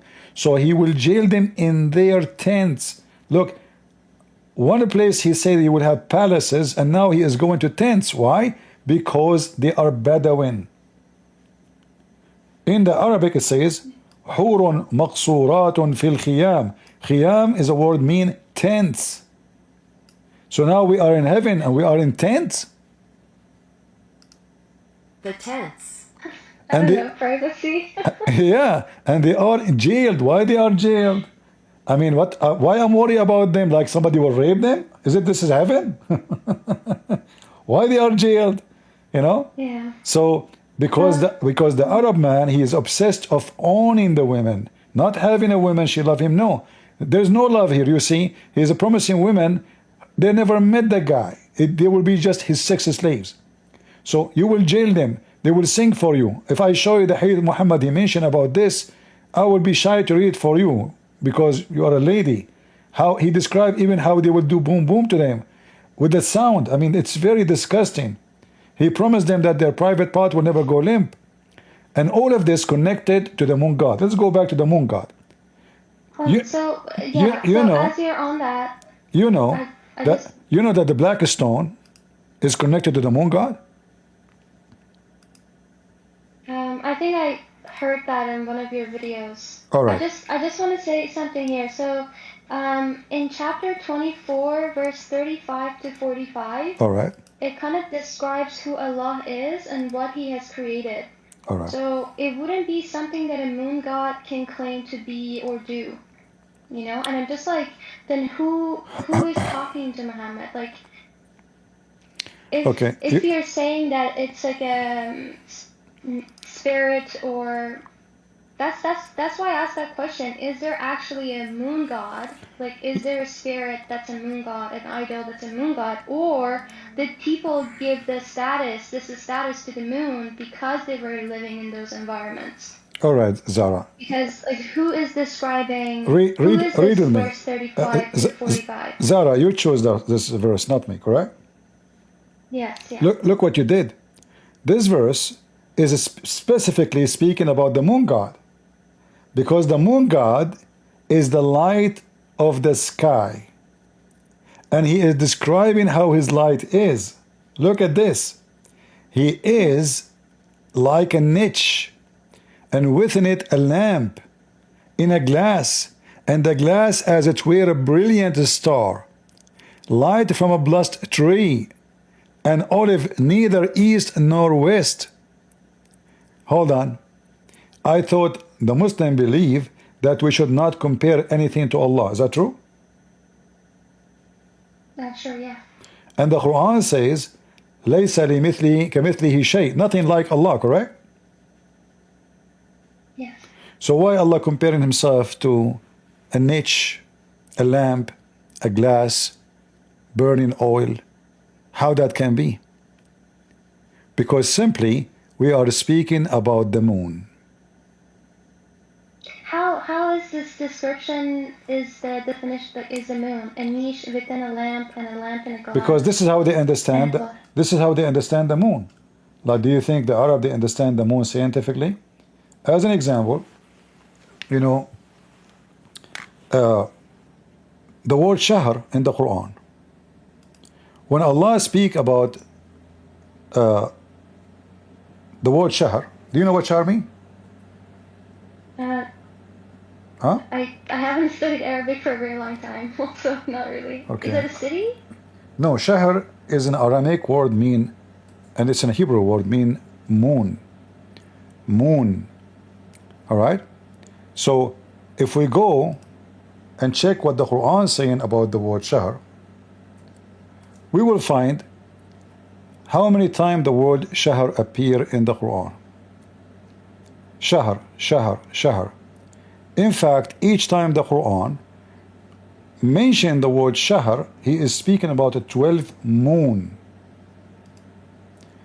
Chapter 9, verse number 36. Verily the number of the moons of Allah, not the month, are 12 moons. Do you see it? It says months. That's fast translation. This fast translation. The word shahr is a word mean moon. Today in the language is used as the word month. Yes, this is true. But the word shahr is like, okay, if we go back and how the Muslim they fast Ramadan, what the Quran saying? Whoever of you witness shahr Ramadan, correct? Oh, that's right, yes. So whoever of you witness shahr Ramadan, how I can witness the month? I cannot witness the month. And if you read continue, it says whoever of you sight what? Sight the shahr. فَمَنْ شَهِدَ مِنْكُمُ الشَّهْرِ. So whoever of you sight the shahr, can we sight the month? We have to see the moon by our eyes, correct? That's right. So the shahr is the moon. So look, even your fasting is about a specific moon. So the God of Muhammad, Aka Allah, Aka Muhammad, there is a 12 moon, not one moon. One of them is called Ramadan. And that is the favorite moon to Allah. This is why Ramadan is where the Quran came. Ramadan is where Allah, He chained the shaitan. This is a specific moon, and it is a crescent moon, as you see here. So when you cite the crescent moon, and this is coming, now we go back where the word Allah coming from. If you go study history, you will find that the people of the Chaldean, the city of Ur specifically, they used to worship the moon god, and they welcome the moon god in city, and then they go to receive him in other city. There's a new moon, new crescent moon. So they fast 30 days, they pray 5 times a day, and they do ablution, and those are the Sabi'an. Have you ever heard of the Sabi'an? I don't know, I might have, but I don't recall right now. Yeah, the Sabi'an are people who have their own religion, and Muhammad, he copied from them almost maybe the major things of Islam, like ablution, prayer 5 times, and Ramadan. So the Sabi'ah. Even Muhammad, he was called Sabi. He is Sabi. So Muhammad himself, in his time, the Arab, they call him Sabi because he is a Sabi'an.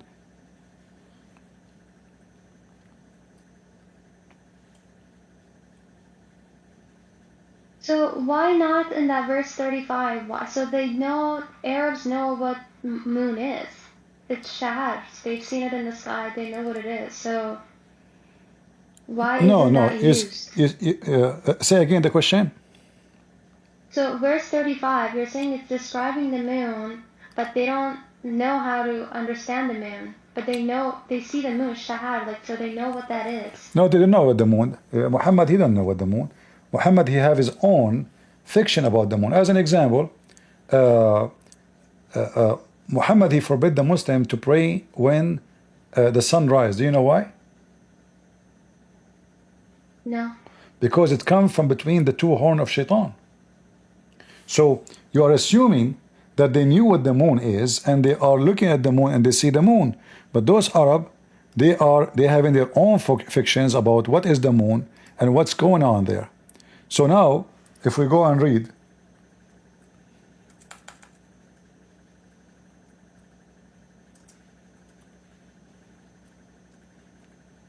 either Muhammad, he knew what the moon is, or obviously Muhammad, he is just collecting fictions.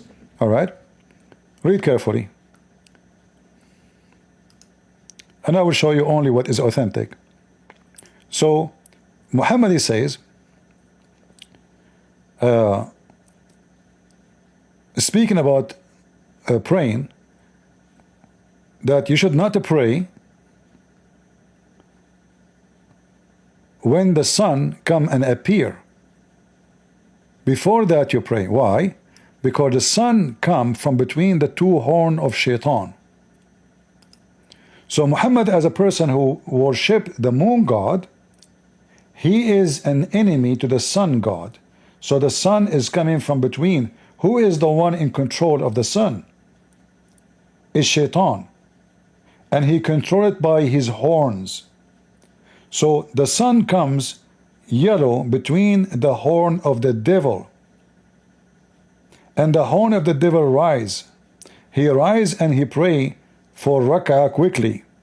So Muhammad saying, those who do those things are the one who worship the sun god, who is the devil. Muhammad God is the moon god. If Muhammad, he knew what the moon, he will not behave the way he behaved. Like when the Quran says,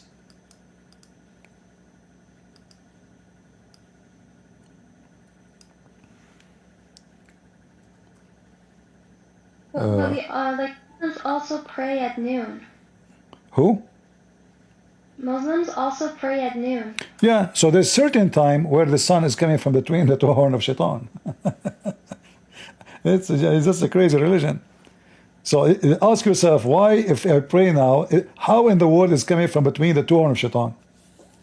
How would that, fix it? Go ahead. Try your best. You cannot fix it. All right? If we read together here,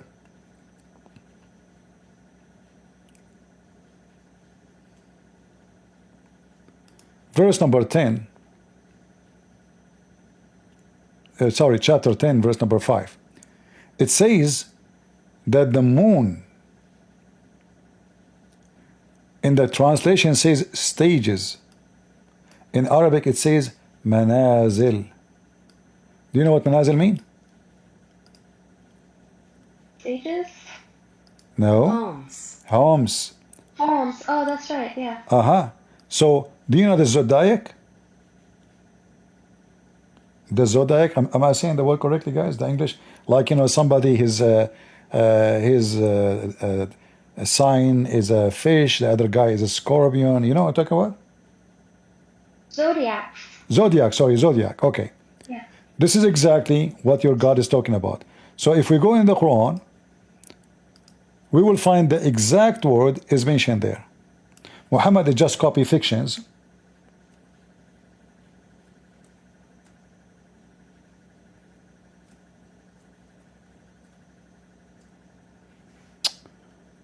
I'm typing in the dark room. All right.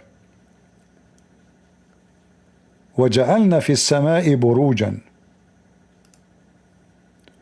What is buruj? The Muslim, they translate it as big stars. Buruj, ask anyone who speaks Arabic, he will say to you that buruj is zodiac. Zodiac. All right? This is what buruj mean. Again, he repeat that in chapter 25, verse number 16. Isn't that referring that God created all stars? No, but this is not about stars. This is about that those are fortune tellers, gods. You see, the Sabian, they believe that there's many creators, and every creator have a level. So like there is someone he create a human, someone he create a tree, and every creator have a rank. So they call them the Athariyin. So if you go to the book of the Sabian, it's called Kanza Rabba. Can you write that down? I will show it to you. Hold on. Okay. In fact, it's the same as the Quran. Muhammad is copying the book of the Sabian. This is the book of Kanza Rabba, which is the book of the Sabian.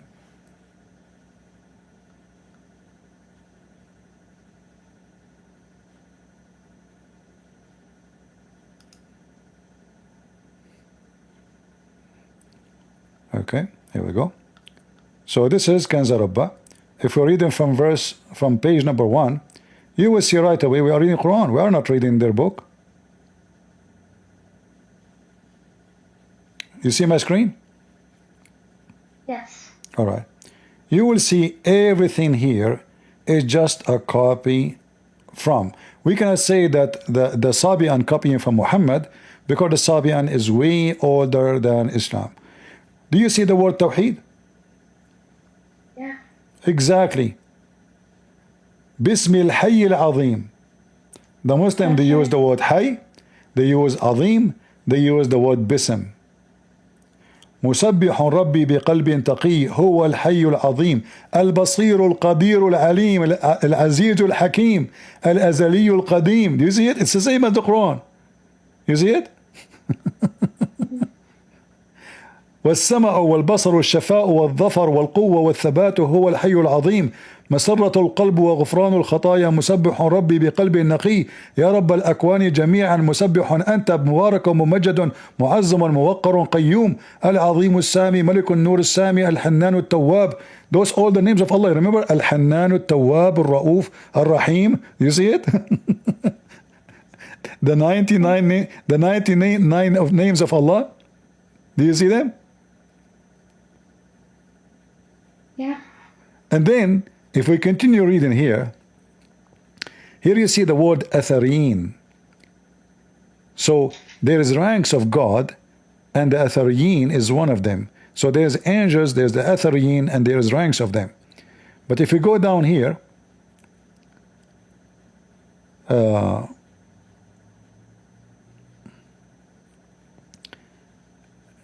I think if we go in page, oh, hold on. Do you see how we're speaking about the light? All of this is about light. Angels have light, the God have light, the angels of lights, we can use. And then let's go to the story of Adam. Here, I don't know if you can read with me. Allahu Malikun Nuru Sami. You see it? Yes, means God is the owner of the light of the sky. Right. Okay, we continue here. So here we continue. The same is repeated again. But I want to go to something more important.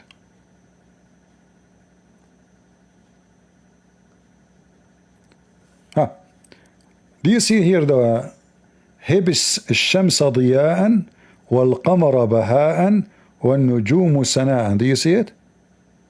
Yes. You see my mouse over it? Yes. هب الشمس ضياء. Let us go to the Quran. You will see exactly the same word. ضياء بهاء سناء.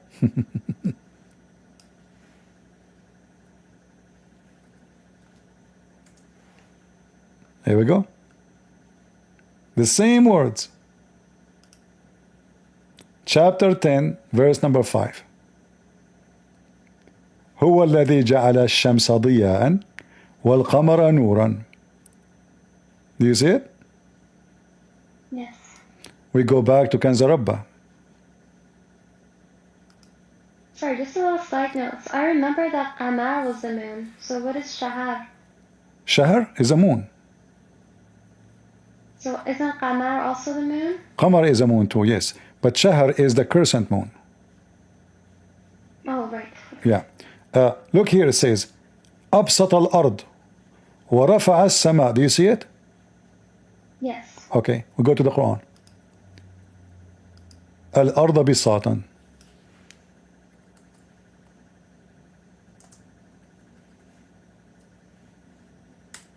Exactly the same word. الأرض بساطا. Do you see it? Yes. Okay. Not only, hold on, we're not done. Yeah. Wait. So it says there, if you remember, الأرض بساطا بسط الأرض وأرفع السماء وعلق فيها الكواكب. Let us see. Did Allah, the same as the God of the Sabian, he left up the sky? Let's check. We type the same words. رفع السماء. Exactly the same word. The same sentence. Here we go. الله الذي رفع السماء بغير عمد ترونها. It is he who رفع السماء, which means he raised up the sky. It's exactly the same as it is in the book of Kanz Rabbah. Alright? And Nujum Sana, the same. What God they're talking about in the Kanz Rabbah? Like, all these things, what is it referring to? They believe in many gods. The Athariyin, they believe in mine. That's why they believe in Tawheed. Because there's many gods, there is ranks. That's why you saw when we start reading, it says Tawheed, correct? Remember? That's right. Yeah. Why? Because there's many gods, they have ranks. So there's a higher God, as you see here. Like there's angels, they call them the Athariyin, and then there's Babthahil. This is Aramaic word. So by Bibthahil, the whole world will be lighted up. The Malikun Nur Sami, he said, and this is about what? This is about the story of Adam and Eve. Do you see it says here Adam and Eve? But look what it says here. Allah, he says, or Bibthahil, he said, let be the man and the woman. And he called the man Adam and the woman Eve. And let the angels bow down for them. Does it say that? Yes. Isn't this a story in the Quran? Allah commanded the angels to bow down to Adam? So if there's like so much talk of light in Quran and in this book, why are we saying that Islam is like confusion and darkness? My friend, why does it, if there's so much talk of light, why? My friend, what light have to do with being good or wrong? The insect, they love light to the point they go inside the fire, they burn themselves, they think it's light. So if I call myself light, every deceiving liar, he call himself light. Doesn't mean he is a light. So if Islam is light, then why Islam is copying from this cult? This is false religion. Look, it says, فَرَفَعَ السَّمَاء وَبَسَطَ الْأَرْض. It's exactly الشَّمْسُ ضِيَاءً وَوَهَبَ الْقَمَرُ بِهَبَهَاءً. The same again. This is all is copy from Muhammad, copying from here. All of this is a copy. Look, the angels, all of them, they bow to Adam, except the evil one, Shaitan, he refused. This is exactly how the story in the Quran, is that correct? Yes. Okay.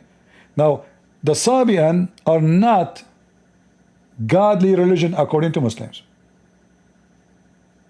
So how Muhammad is copying the story from them, word by word?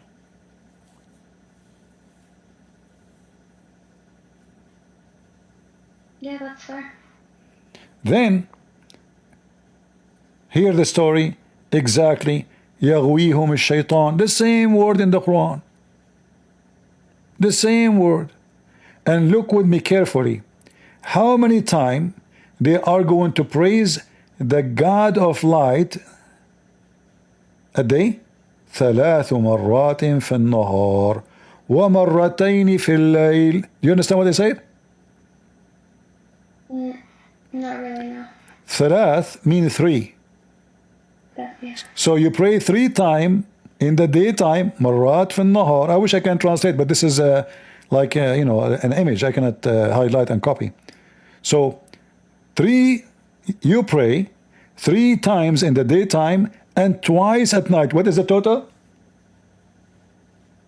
5 times. 5 times.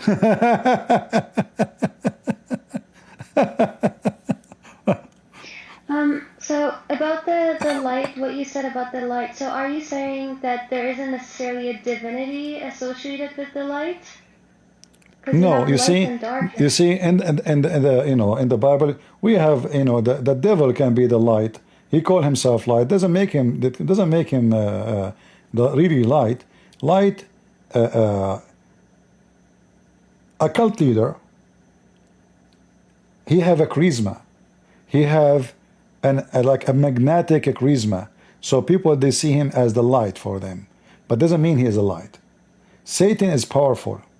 In the Bible we learn that Satan is a fallen angel. The Quran teach, according to Muhammad, he is copying the Sabian, that the angels are made of light. The angels themselves are made of light. Shaitan is made of what? Of fire. So if the angels themselves are light, does that mean the angels are God? These are divine. No? I don't know. Okay, but you are insisting about the word light to be divine. And the same story in the Quran prove to us that the angels of light are liars.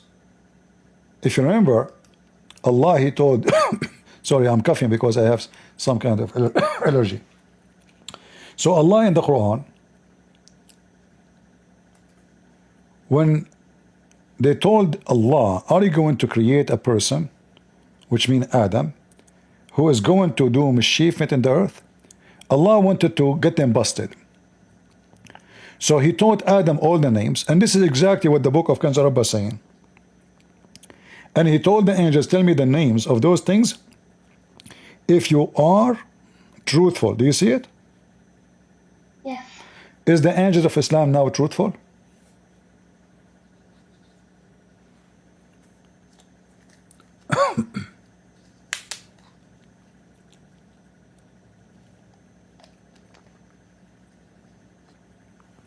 What do you think? He taught Adam all the names of everything, didn't he? Well, wouldn't that like trying to prove that Adam was truthful? No, this is not. No, Adam did not say anything. Adam did not say anything. The conversation is between Allah and the angels. The angels, they said to him, are you going to create someone? Are you going to create someone who will do mischievement? All right? Allah told the angels, I'm going to create someone. They said to him, are you going to create a person who will do mischievement and shed blood while we are the one who glorify you? Allah got upset. He said to them, I know which you don't know. Then Allah want to get them busted. So he said, he want to show them that he knew and they don't know. So he taught Adam all the names. And this is the same story exists in the book of Kanzar Rabbah. He taught Adam the names and he told them, tell me the names of those things if you are truthful. So if they could not tell the names, Zara, are they truthful or they are liars?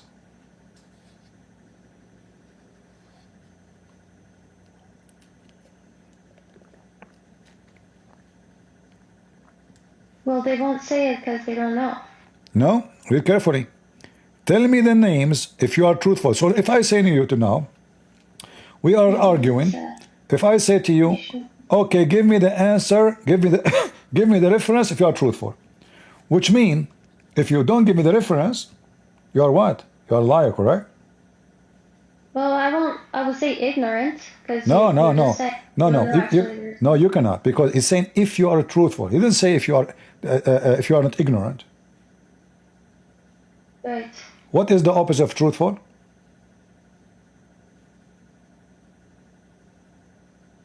Liars. Yeah, I guess liar. Exactly. So, and that destroyed the whole religion of Islam, because Muhammad, he received his Quran from someone is not a truthful. Because Muslim, they say that the one who delivered the Quran is Gabriel. Correct? Yes. So all the angels are not truthful in Islam. All of them. Allah got them busted from the beginning. So how we can accept a message from a group of evil angels who they are not truthful? And not only that, the verse here prove that the angels are right and Allah is wrong, because later Allah kicked Adam from heaven, and yes, he did mischievement. So the angels were wrong, Allah is wrong. The angels were right and Allah is wrong. The story is so stupid, because they said to him, are you going to create someone do mischievement? He get upset. He said, I know what you know not, which means you are wrong. And then he gave them the test, which is a very funny test, because if I prove to you that I know, this is not how I prove it to you. If I say to you, Azara, what is the name of my cat? Do you know? Right. You do not know. Yeah, I was just confused. But hold on. But what does have to do with being God? So if I give my cat a name, and you do not know the name of my cat, that means I'm God? He is the one who taught Adam the names. He should say the opposite. He should say, okay, go and name all those things. Don't tell me the names. You name them and ask me what the names, I will tell you. What he did the opposite. He told this guy, this thing is called phone. This one is called Android. This one is called Apple. This one is called laptop. This one is called table. This one is called air condition. And then he placed those things in the front of them. He says, what's the name of those things? How in the world that to prove that he's God? If you are the one who named them, it should be the opposite. You should ask them, name them, don't tell me, I will tell you. Bingo, here we go. I know what you hide from me. Nobody can hide it from me. What he did is just a child. This is a childish story. So I name my cat Susu. Then I ask you, what is the name of my cat? You say, I don't know. Say, see, I'm God. Her name is Susu. That is the most stupid story ever. And this is exactly what we find in the book of Kanzarabba. All the story is the same. I still don't understand. What are the names? Like names of what? He did not mention, but names of things doesn't matter really. Anything, whatever. Muhammad copying things anyway. Maybe chair, maybe donkey, maybe monkey, maybe things, whatever, you know. Maybe animals, we don't know. All right? Yeah. But the story is just a stupid story. And all of this is just a copy of other religions. In this book, does it say that all destination is God as well? Because in Quran it says that God is the destination. The God is destination. What do you mean? Let me find it. The same chapter 24. Okay. Verse 42. All right, 42. It says, to Allah is the destination. No, this is not this is not the correct translation. Wallahu maliku samawati wal ard wa ila Allahu al masir. This is not a destination. God is the journeys and to the final return. Yeah. So this is not a destination. Here he's saying, he's affirming that all, like whatever will happen to you, belong to Allah. All right? But we can prove that this is false. Again, do you know the story of Moses?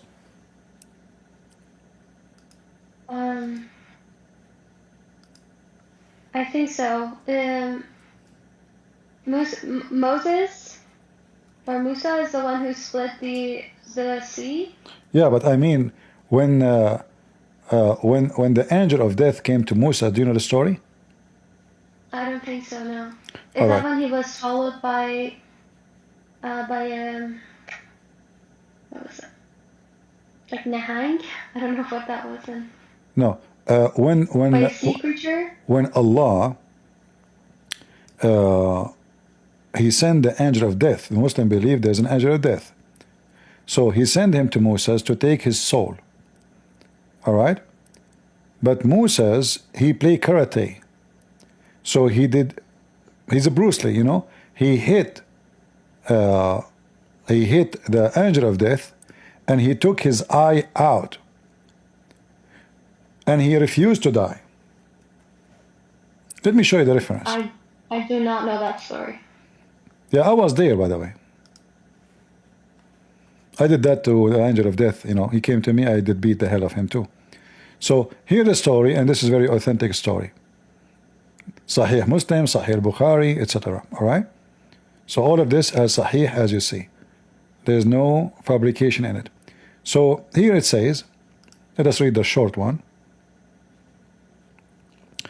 The angel of death was sent to Moses, peace be upon him, and when he came to him, he slapped him and put his eye out. Boof, boing, boing, boing. And he went back to his Lord, who the angel. And Allah told him, go back to him and tell him, put his hand on the back of a ball, and if every hair that his hand cover, he will live 1 year. Fiction is stupid story. So, if we go back to the verse you gave me, that everything shall go back to Allah. How come? Which means He is the one who destroys your destiny. Correct? I don't know. Yeah. Everything returned to Allah. He's the one who controls your destiny. He controls where you come back. You come back to Him. There's no escape. So how Allah, He is the one who wrote your destiny, how long you will live, even before He created you. And then Moses was able to beat the angel of death and refusing to die. Don't Moses know that this is sent by Allah? How we can beat him? And how we can take the eye of the angel of death? And then he go back to Allah and Allah He fix it. Is that a true story? Or Muhammad making things up again? He don't like to die. The angel, he came back to Allah. After Moses, he gave him a blow at the eye, and the angel of death, and knocked it out. The angel went back to Allah and he said, you send me to a servant, your servant who does not like to die. And he knocked my eye out. Allah restored his eye in a proper place. Good, he did not put it in his nose. Do you believe in this story, Zara? I wouldn't say so. Did you ever beat any? Mythical. Did you ever beat any angel? Be honest with me. You sound aggressive. No, it does sound mythical. What mythical? Ah, you see, you mean. It sounds like a myth. Yeah, no way. This is true story. Me myself, if I tell you my story, I beat angels every day. Unbelievable. There's a butterfly. I call her Angel. Every day she come, I chase her, and she run away. Every day. So I mean, obviously, this is stupid, right? So if we want to consider Muhammad a prophet, then a prophet should not say stupid things and should not make such stupid a story. I thought if Allah decide my death, I cannot resist that. It turned to be, yes, you can. You can beat the angel of death. Moses is challenging the command of Allah. Who is the one who sent the angel of death? Allah, correct? Yes. So how Moses is a Muslim prophet, and yet he can change the date of his death by beating the messenger of a king. Is disrespect to the king? It is, right? Yes. So, what kind of Moses this Moses is? This is a gang guy. There's a gang karate guy from Taiwan. Ching ho, he took the eye of the guy. Go back to Allah. That is a horrible story, showing us how crazy the one who come with this story, and how much disrespect they have to their God.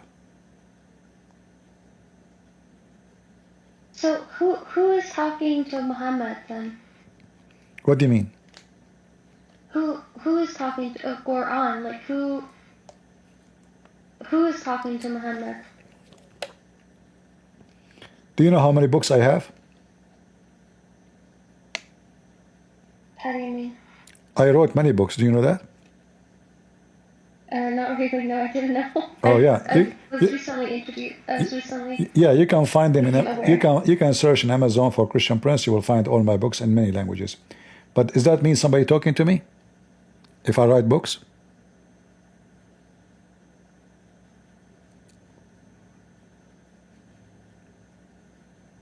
I mean, but it's a claim that Quran is the word of God. No problem. I can claim that all the books I wrote, God gave it to me. So, you see, if the Quran is from God, then the Quran should not be a stupid book. Do we agree? So how did this claim persevere then? Like there must have been an evidence for it. Like people must have seen that Muhammad was channeling. I will ask you. Okay, I will ask you the same question then. You are a Muslim, and I'm sure you heard from Muslims evidence about the Quran from God. Do you know any one of them? You said it must be there is evidence that it's from God. Okay, what is the evidence?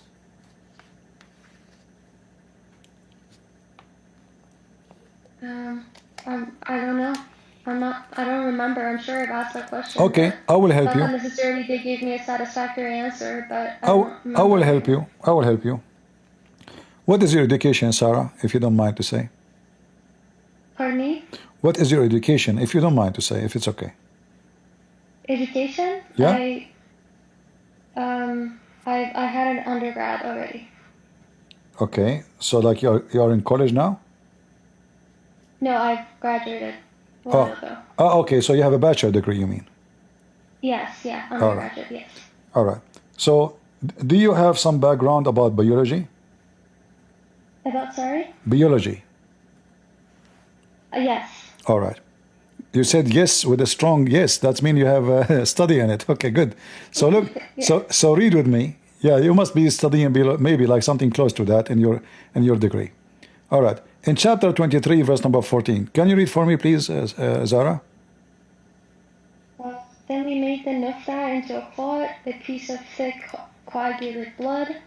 Then we made the clot into a little lump of flesh. Then we made out of that little lump of flesh bones. Then we clotted the bones with flesh.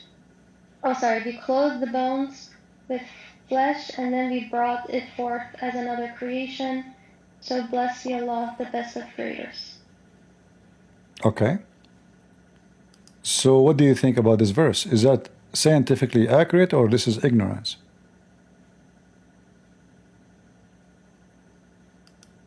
We can. In the first couple of few sentences, I know they're accurate, but Which one is accurate? Which one? Then nutfa into a clot. No, that's not true. Because nutfa is a semen. Clot is a dead blood. Clot is a dead blood. Read. Do you see what it says here? A piece of thick. Do you see it? Coagulated blood, yeah. So what does that mean? Is that dead blood? Well, my understanding is that nutfa is like when the sperm and eggs are unified. Like, Nutfa is a liquid which is the semen, specifically. It's not one thing. It is millions of parts together. It's a liquid. It's a drop of liquid, which is the semen. Just to show you that I'm giving you the like a very honest answer, I will type the word nutfa here in the hadith. And let us see what the Muslim translated. Is that okay? We will see. If the Muslims say this is semen, that means it is a semen. Do you see the word nutfa? Yes. All right. And here the translation. See it? Okay. All right. So the semen become a dead blood. Is that what science teach? So what if they're assuming? What if they're calling women egg also semen? No, we cannot, because semen is semen, and Muhammad he explained that. No problem. Let me show you. Muhammad he explained that women have semen, and this is actually in the Quran, chapter 86, verse number 6 and 7. But let us go here. Muhammad he claimed they're not actually differentiating between the semen of a woman and semen of a man. Women don't have semen. Women don't have semen, Zara.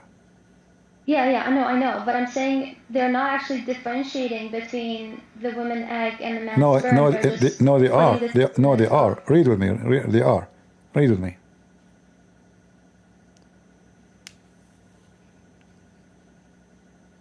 Do you see it?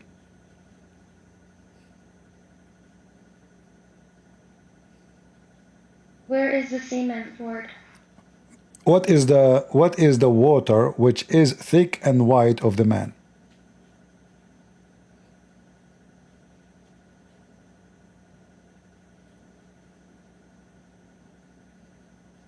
Semen, right? I don't see the Arabic. Okay, I can show you the Arabic. You want the Arabic? No problem. Here we go.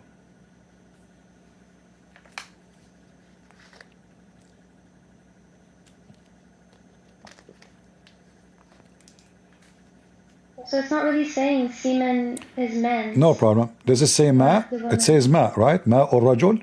Yeah. Okay, ma or rajul is the water of the man. What is the water of the man which is white and thick? What is that? His nose? His flu? That's sperm, yeah. That is a sperm. So when he say the water, the Quran says وَخَلَقَ الْإِنسَانَ مِنْ مَاءٍ دَافِقٍ. The Quran says Allah created you from water, and that is repeated many times. Many times. Let me show you.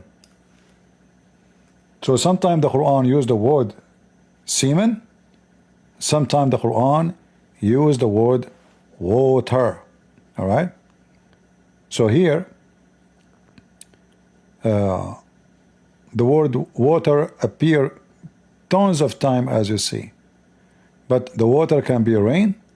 When it's come to sexuality, the water is semen, and this is what we see here.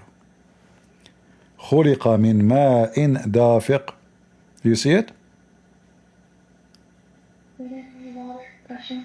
Yeah, so what is it's not really differentiating between the sexes. No, it does. No, it does. Focus with me. So he is created, the man. Does it say the man? The man is created from what? From water gushing forth. What is the gushing forth? Water will create the man.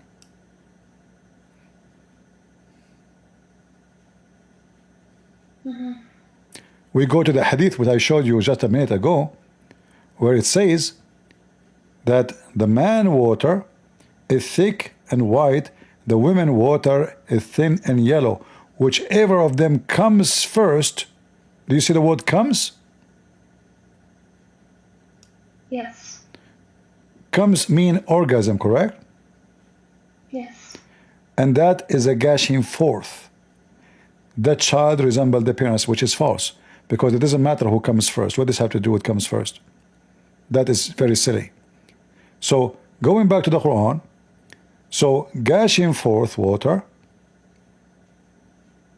and this gushing forth water coming from the backbone of the man and the ribs of the women. So Muhammad, he claimed that women have semen, it's coming from her ribs, which is absolutely false, and the man have semen, which is coming from the backbone, which is again is false. Look like Muhammad do not know what the balls is for. He thought they exist there for decoration.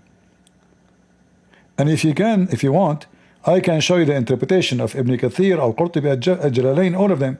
You will see they are saying it clearly that this is a semen coming from the back of the man and from the ribs of the woman. In fact, it doesn't say only ribs, it says at-tara'ib. At-tara'ib is the location of the necklace of the ribs, which means the last bone on your ribs which is touching your neck. That is a tara'ib. And this is the word used for women only, tara'ib. That's why it's about women. So the second you say tara'ib, tara'ibul mar'ah, the location of the necklace. So wherever the necklace hit in that is called tara'ib for the woman. The man, we don't use that word. So this is why in the interpretation they say this is the ribs of the women, that location, and the backbone of the man. And this is a gushing forth water. So now going back, so now we have nutfa. So the Torah, you mean like it's the first, like the first rib? Is that what that means? First what? Is that the first rib? The rib which is touching your neck. Okay. Yeah, you see, like if you put your finger like right away in your ribs, where that location exactly, there's a hole, like there's a little down area in your neck, right? That is the tara'ib. Yes. Not in the side, not in the left, no, in the middle exactly. This is the tara'ib. All right. All right. So it's a gushing forth water, and this is the nutfa. So the water of the man and the water of the women, which is false, because the women have egg, and the water a woman she see in her private part during sexuality have nothing to do with the baby. If you remember, we show you the hadith, it says, whoever comes first, the baby will resemble. All right? You see it? Yes. And then, like, if this is not enough, I will show you more. Because this has happened when a woman, she came to Muhammad and she told him that yesterday she was having sexual dream. So obviously she have orgasm. So she is asking him, should I wash? And then he said to her, yes. The wife of Muhammad, she could not believe it.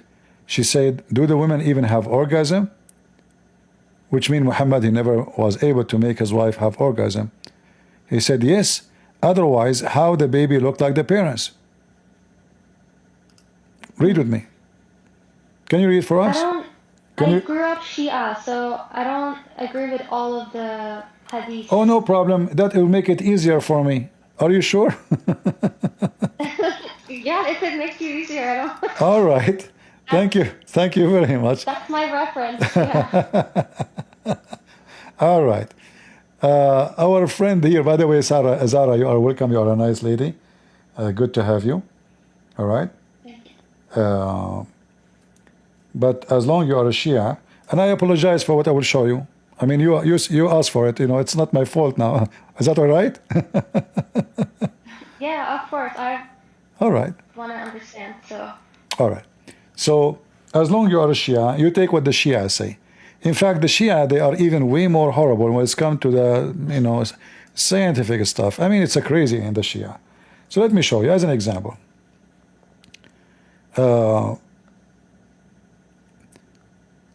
Let us go to the English. Maybe you can read for us. Let us see here.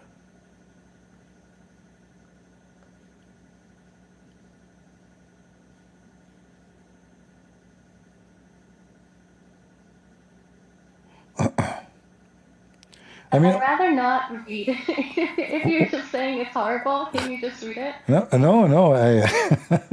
Remember, you are the Shia, I'm not.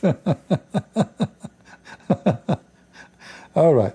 So can you read, like, as an example? I'm just choosing a few of them. Okay, so, O Ali, Muhammad speaking to Ali. O Ali, don't have... Where is this from? Is this Nafil Balagha? Sorry? What is this book that you're reading from?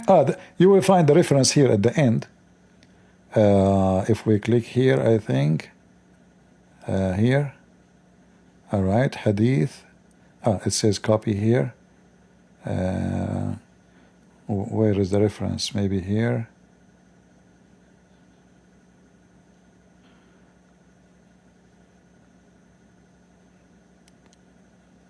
All right. This is Al-Amili. You see it? Al-Amili. All right. Yeah. So, O Ali, don't have intercourse with your women in the beginning of the month, and it is middle, or it's at end, or else insanity, leprosy, and dementia will hasten to her and her child. Is that accurate scientifically, Zara? I do not have intercourse with a woman at the beginning of a month. So at the beginning of a month could means when her month, which is like when she... No. The beginning of the month is the beginning of the month. Not her month. The month. Like the first, the second, the third, the first week of the month. The middle of the month is the middle of the month. This month we are talking about the moon month, not the sun. So don't have sex at the beginning of the month, the middle of the month, the end of the month. But what will happen if I do? Be sent to her and her child. Okay.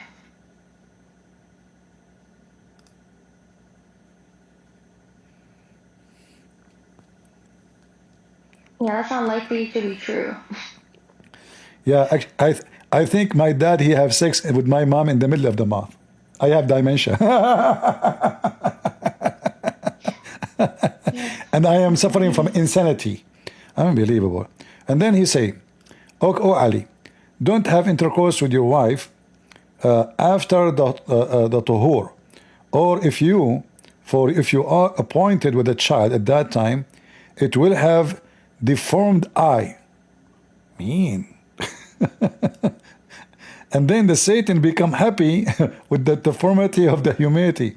"O Ali, don't have sex during the intercourse if for you are appointed with a child at that time, he will not be protected from the muteness, he will be mute. none you should look at the private part of his women. Lower your gaze during the intercourse, for looking at the private part will cause the child to be blind. Is that true? Yeah. You see, you said you're a Shia. Well, I'm showing you the science of Muhammad according to the Shia. This is Muhammad talking to Ali. Shall we continue? Oh Ali, don't intercourse with your wife while lusting after a wife, someone else. For I fear if you appointed a child, it will be effeminate. So the reason for a guy to be a gay, because the father, when he was having sex with the mother, he was thinking about someone else. What a scientific explanation. Oh Ali,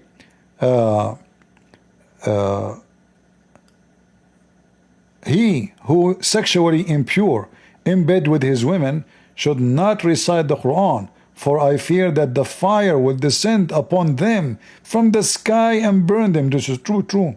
Oh Ali, don't have intercourse with your women except that you have a covering, and that you and your wife has a covering.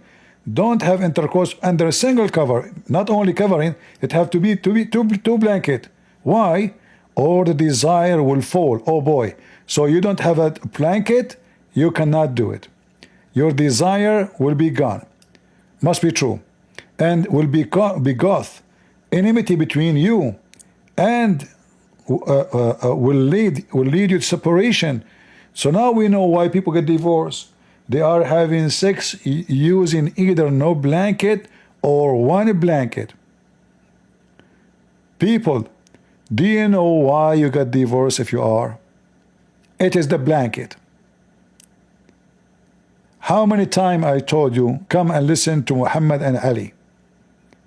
From now on, if you like to promise me to use a blanket when you have sex with your wife, give me one. Two blankets, not one. And by the way, you can buy them from me. Let me do business.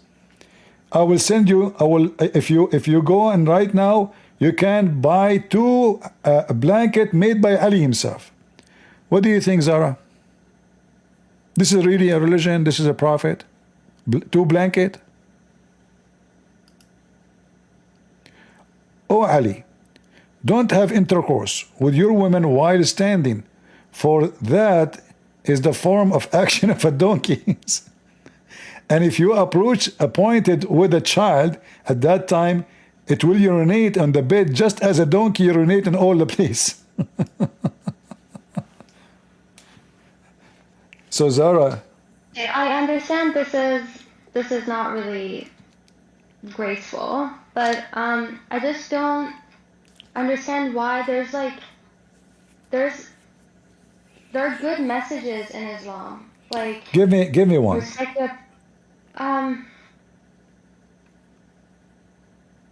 like, you know, the middle way is the right way, or is the middle like, is the middle your tongue. Okay, is the middle way is the Shia way or the Sunni way?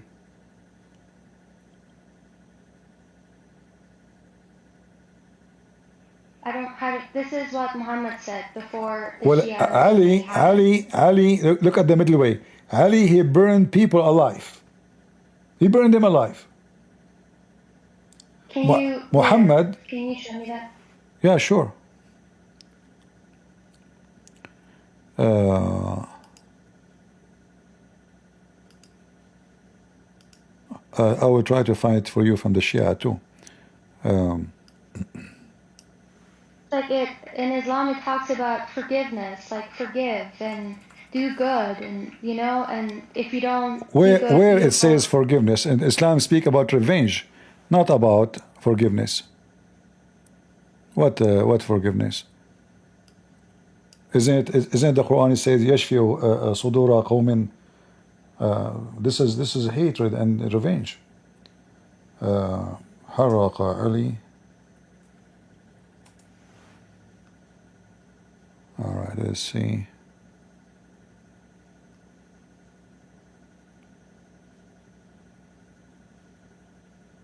It's just like, it's hard to understand how, if there is no benefit in the message that Islam had, at least even a little bit, why would it continue for so long? So what? All the false religion, they continue for so long. The Buddhists are older than you. The Hindus are older than you. The Sabian are older than you. Until now they exist and they are massive in number. What does have to do with staying? You know? Yeah. What does have to do with staying?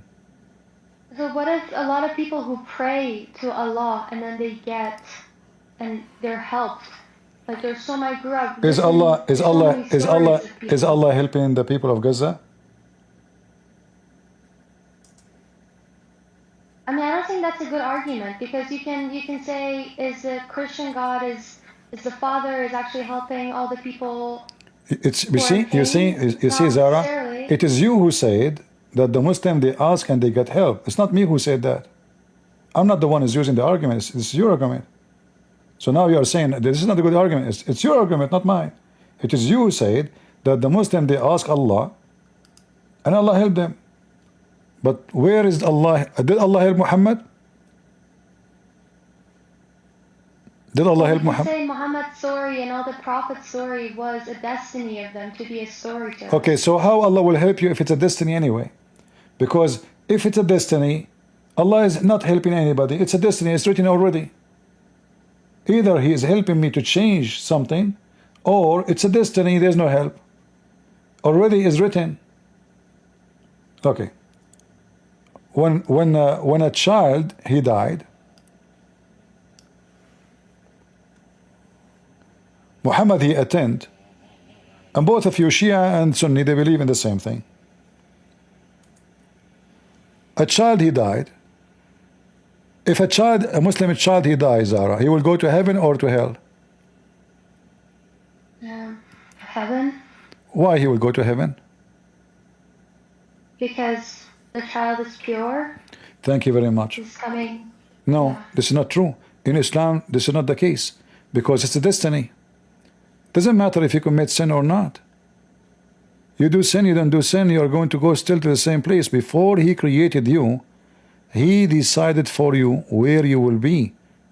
And here we see in front of us that story where Aisha and Muhammad, they went to a funeral. All of this, as you see, all those references. So Aisha, she said the same as you said. Oh, happiness for this child. He will be in heaven, for he did not reach the age of sin and never commit sin. Muhammad, he says, don't say that. Don't be stupid. Allah, when He created a human being, He decided where each one of them will be. So those who will go to heaven, they will go to heaven, and those who will go to hell will go to hell. Read it. Can you read it for me? Yes. Like out loud? Yeah, please. Yeah. One of the children of the Ansar who had died was brought to the Messenger of Allah, so he prayed for him. Aisha said, how fortunate he is, one of the little birds of paradise. He never did any evil or reached the age of puberty. He said, it is better not to say anything, O Aisha. Allah the Mighty and Sublime created paradise and created people for it. He created them in the loins of their fathers, and He created hell and created people for it, and He created them in the loins of their fathers. So what do you understand here? The child might not go to heaven, because when He created, Allah created him, He decided before He created him where he will go. There's no guarantee. It is destiny. So when you say Allah help us, this is a joke, because you believe in destiny. And if Allah He decides for you before you are exist, that your prayer means nothing. It's a destiny. Nothing you do is not a destiny. In fact, even if you fornicate, do you know fornication is destiny?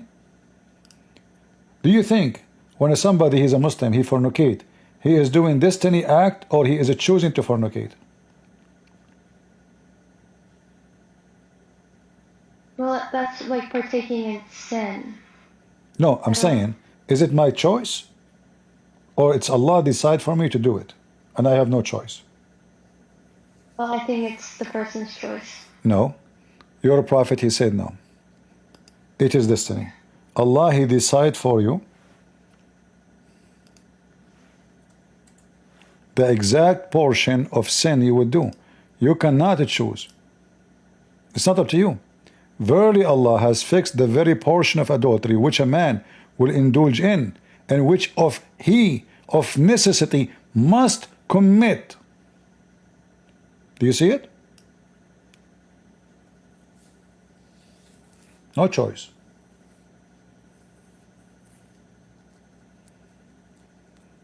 So you pray, you fast, all those is garbage, because simply anything you do, even the sin you do, is a destiny. Anything you do. You sleep around, it's a destiny. Islam is a satanic cult. This is will make you feel not guilty no more, because you say, oh, it's a destiny. It's a must. I must commit it. It's a necessity. So now you don't feel like it's your choice, so I don't feel guilty no more. I go and I sleep around and I kill and I steal, and then it's a destiny. The same as for the baby. Yet he did not commit sin, he might go to hell. Why? It's a destiny. Why do you call that satanic?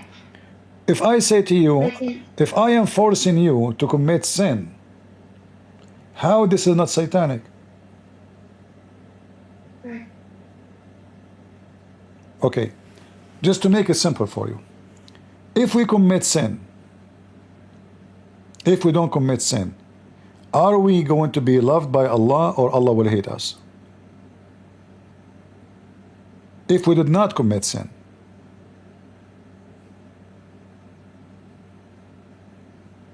Well, I think I read somewhere in Quran that it says if you do not commit sin, you'll be closer to God. Or if you do good acts, you'll be closer to God. Wrong. Your prophet said that if you don't commit sin and ask Allah for forgiveness, Allah will destroy you and replace you with people who commit sin.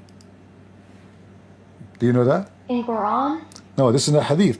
The hadith is more important than the Quran. Is it a Sunni hadith? I can show you Sunni and Shia, no problem. Okay, if you can show me Shia. All right. Let us see with the Sunni.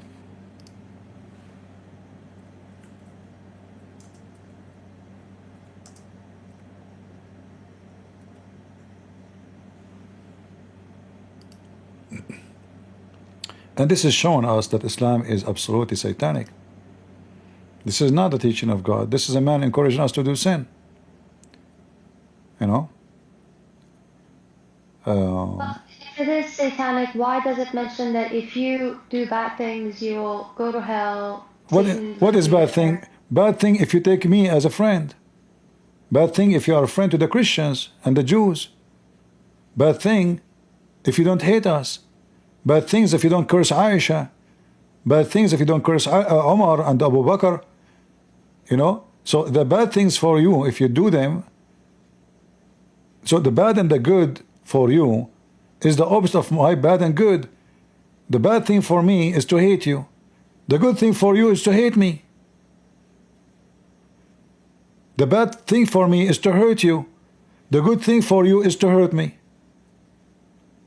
So when you speak about bad and good, like, shouldn't we ask ourselves what is bad first and what is good? Islam teaching that, as you see, that the Quran saying it clearly, the Hadith saying clearly, that you are going to do sin. Allah, He forced you to do it. You like it, you don't like it, you have to do it. It's not your choice. So when you say if you do good and bad, I mean, how you say to me everything I do is destiny, including fornication, and then you say to me, if you do the good things, you go to heaven. If even the good is not my choice, the bad and the good is not my choice, which means there is no free will in Islam, which means that the whole point of this religion is a fraud. Because punishment should be because I choose to do something, not because I've been forced to do something. If you force me to do something, how and why you want to punish me for it? You see my screen? Yes, I'm looking now. All right.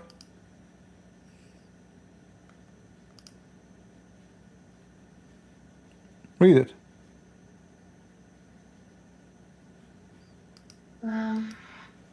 By whom and whose hand is my life? If you were not to commit sin, Allah would sweep you out of existence, and He would replace you by those people who would commit sin and seek forgiveness from Allah, and He would have pardoned them. But this doesn't make sense. So he's like, how is there an encouragement of sin?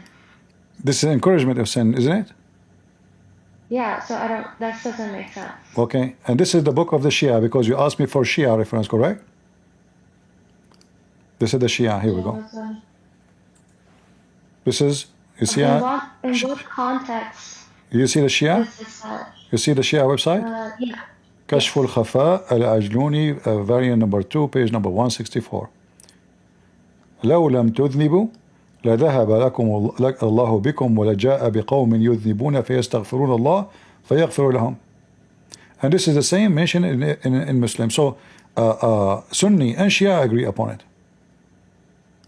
If you did not sin, God would replace you with a people who would sin and seek God's forgiveness, and He would forgive them. See? This is your Shia, and that is their Sunni. Both agree. Who is saying this, and in what context? They are explaining the Quran where it says وَهُمْ يُحْسَبُونَ أَنَّهُمْ يَحْسُنَّ صُنْعًا. So they think they are doing good, but this is destiny. It's a destiny. You are doing nothing. Everything you do, it is written for you. Nothing is your choice. You steal, it's a destiny. You kill, it's a destiny. You fornicate, it's a destiny. All right? They think they are acquiring deeds.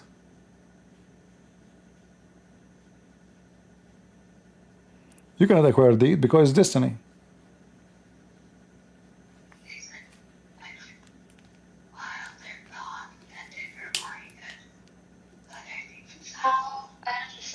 How that relates to that. I think here it's talking about people who think they're doing good, but they're actually doing wrong. This is the Muslims. So their life been wasted. Yeah, that's you. As you see, because it's a destiny.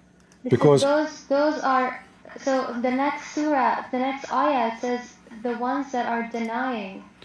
Exactly. Okay. They are those who deny the ayah. Okay. Proof of evidence. Hold on. Of their Lord and the meaning of Him. Zara, the one who denied Islam, did he choose to deny Islam or Allah forced him to deny Islam?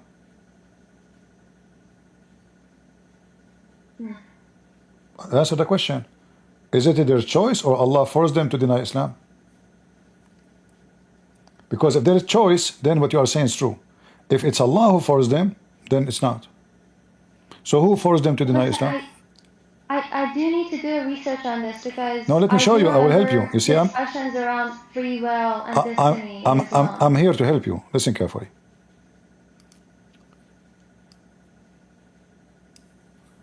If it is my choice, then I should be like bad deed, I should pay for it, correct? If it's a good deed, I will be rewarded. If it's a bad deed, I will pay for it, correct? Do we agree? Yes. All right, but this is not what the Quran is saying. The Quran teaches you that anything happen. If somebody shot you in your shoulder with the bullet, is that their choice or this is Allah's decision? It's Allah's decision.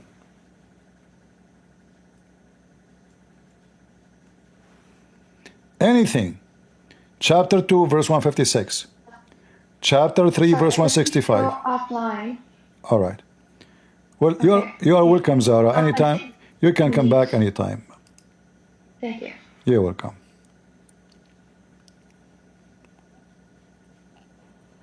All right. Well, I mean, she's a nice girl. I hope she learned something good. And I hope soon she will find the truth and the truth will set her free. All right? And you know, what we need, we do, you need a lot of patience. Like sometimes I feel like, you know, I speak to people depend on their level of knowledge and depend on their level of aggression too. You are nice, I am nicer than you. You are aggressive, I am way more aggressive than you. I feel like you are seeking truth. I will be so patient with you.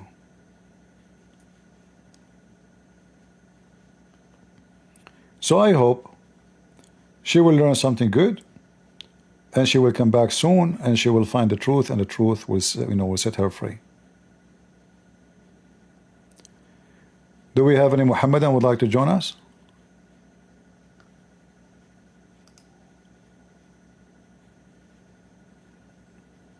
Mayday, Mayday.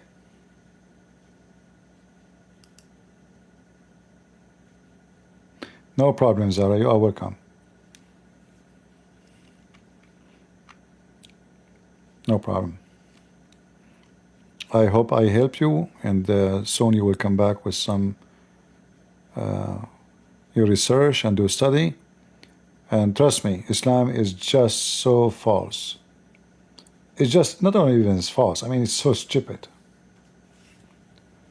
I mean, each one of those things I showed you, from the Shia, from the Sunni, doesn't matter, is a clear evidence that Muhammad cannot be a prophet of God. Scientific mistake, historical mistake, fictions about sex and blanket, and over the blankets have sex under the tree, having sex is standing. I mean, they are obsessed with sex. All right, go ahead, Hisoka. Hey, first of all, Salam Masih Alaik. Salam al-Masih. So I grew up, I live in the Middle East. I grew up in a Muslim family, and I started exploring the faith like 10 months ago. All right. And I've spent maybe over 6 hours a day. And thank Jesus, I came to realize the truth. And I've gotten a lot of interest in apologetics. My question is actually related to something you just spoke about with Zahra, which is usually I find it difficult to approach Shia Muslims. Like I've been preaching a lot and debating a lot with Muslims, and it's usually easier when it's a Sunni Muslim because they have to believe in their hadith, they have to believe in like what's in Bukhari and Sahih Muslim, for example. But when it comes to Shia, even if I use things in their four main books, like Al-Kafi, for example, they always say they don't have to believe everything in it. And even if you go to something in the Quran itself, they say, well, you have to read the tafsir. And their tafsir, they have to read something where it's something from their imams. And even if you show them something there, they're going to say that, oh, well, that's daif, like, that's not what they said. That's obviously not what they said. So they go to something else. Even if you show them like 20 sources, they always end up going to like this one source that says something else, and they say the others aren't. Like, I just find it difficult. Like, how am I supposed to approach people like that? All right. Well, I'm happy for you first, my friend, that you become a Christian, accepted the Messiah, and we pray the Lord will stay with you and support you. You see, when you speak to Shia, I don't know if your background was Shia or Sunni. It was Shia. My parents All right. are still So if you're a Shia, then you should know that they believe that the taqiyya is the shield of faith, correct? Yeah, I know about it. All right. So taqiyya mean I can lie, correct? Correct. So if those people, they believe that lying is the shield of faith, do you think you can really debate someone he wanna lie? You cannot.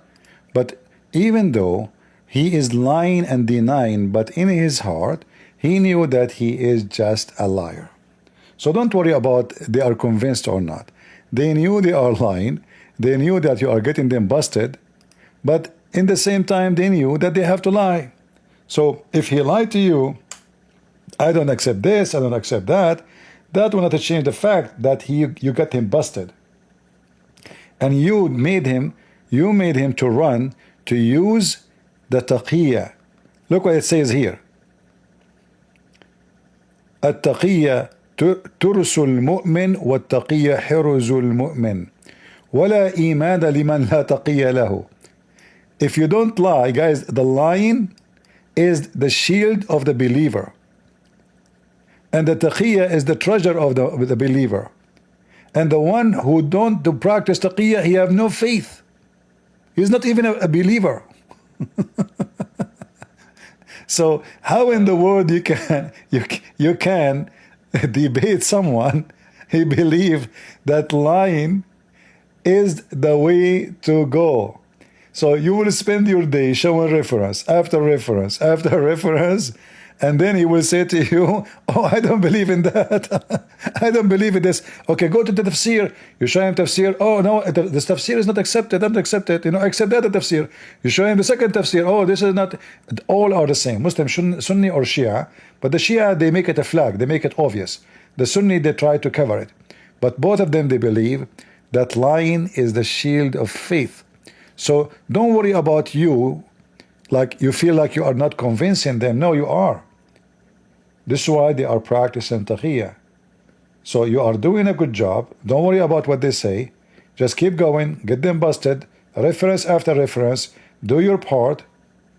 And if you want to go and live with his lies, this is his business. But just get them busted.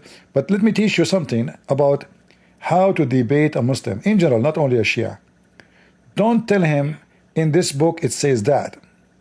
Don't say that. Because they are liars, you have to trap them. So I treat such a kind of a Muslim the same I treat a cat and a rat. So the rat, the cat, she stays still watching the hole of the rat. The rat, he don't see the cat because the cat in the top of the hole. The rat is watching the hole, but the rat cannot see it. You have to do the same. Let him get out of his hole. So how you do that? Tell him, like as an example, I go to the Quran, but I don't say I'm going to talk about the Quran. I say to the Muslim, and people here witness many times how I do things. You know what? My grandmother, she told me a story about my father. He died standing for a year. And this is a true story. What do you think about it? You're stupid. What do you think? What do you mean he died standing for a year? He will collapse second day. So after he laugh at it, after he make mockery of it, then you say to him, let us read the story in the Quran. Not before. Yeah. If you say to him before that this is in the Quran, it's so what? No problem. So what? But if you say this is my grandfather, he dies standing. Yeah, so you have to corner him before it's like you when you play cards. I don't play cards. Last time I played cards, maybe I was like maybe 16 years old, teenage. So when you play cards, you don't show your papers. You don't show what you have. And this is why they are. You have to deal with them this way. Don't tell him what you will say next. Surprise them, but let them confess before you give the question. Let them... Yeah, usually I do something similar when it comes to the Islamic dilemma. Like I start with saying something about the Torah and the Gospel, and they say, oh well, it's not these books, and then I show them from the Quran how it's actually books that they had between their hands. So I do that kind of approach back and forth. That's how I try to do it as well. Yeah, you have to do it. You have to do it in everything, not only in I know like some people they come with this word dilemma. The whole Islam is dilemma. What is it? This is not only about the Bible. I mean, the whole Islam is just so stupid. So when they say that the Islamic dilemma, I love because I mean all of Islam is garbage religion. Like the prophet who don't know how to read, and then the angel came to him and he said to him, read. So either the angel is stupid or the prophet is his donkey. And then the angel, he told him read 3 times, still the prophet cannot read. I mean, Jesus said to the man is dead, come from the grave, he came from the grave. Allah told Muhammad read 3 times, still Muhammad is so stupid to read. Even Allah could not make him read. So all of Islam is dilemma, from the first like letter of the story to the last letter of their book. All of it. Not only it's about the Bible, all of it is just a garbage, Yeah, you're right. So you're saying that I should keep doing my approach even if they keep doing that? Absolutely. I don't think all of them are practicing taqiyya, or I don't think all of them are lying. Like I've spoken to some people who seem very sincere. They're just ignorant, or they're fed so many lies that it makes sense to them. But when it's so many lies in so many different areas altogether, it does make sense to them in their mind. So that's why I try to go to the sources or like explain something. Because otherwise, I can't really debate them on anything at all.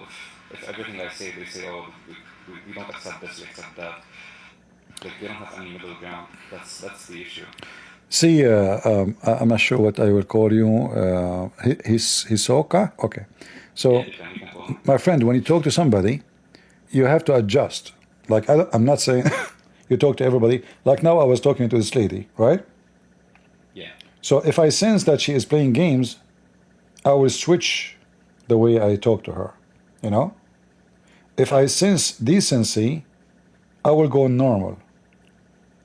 So I switch to that part when we are talking about taqiyya. So if I sense that they are going to use taqiyya with me, then I have to plane them. I have to get them busted. I will be honest in everything I say. I will never lie. But I have to corner them in a certain way. So each one, you have to listen to carefully. Either way, actually, we have to always to listen.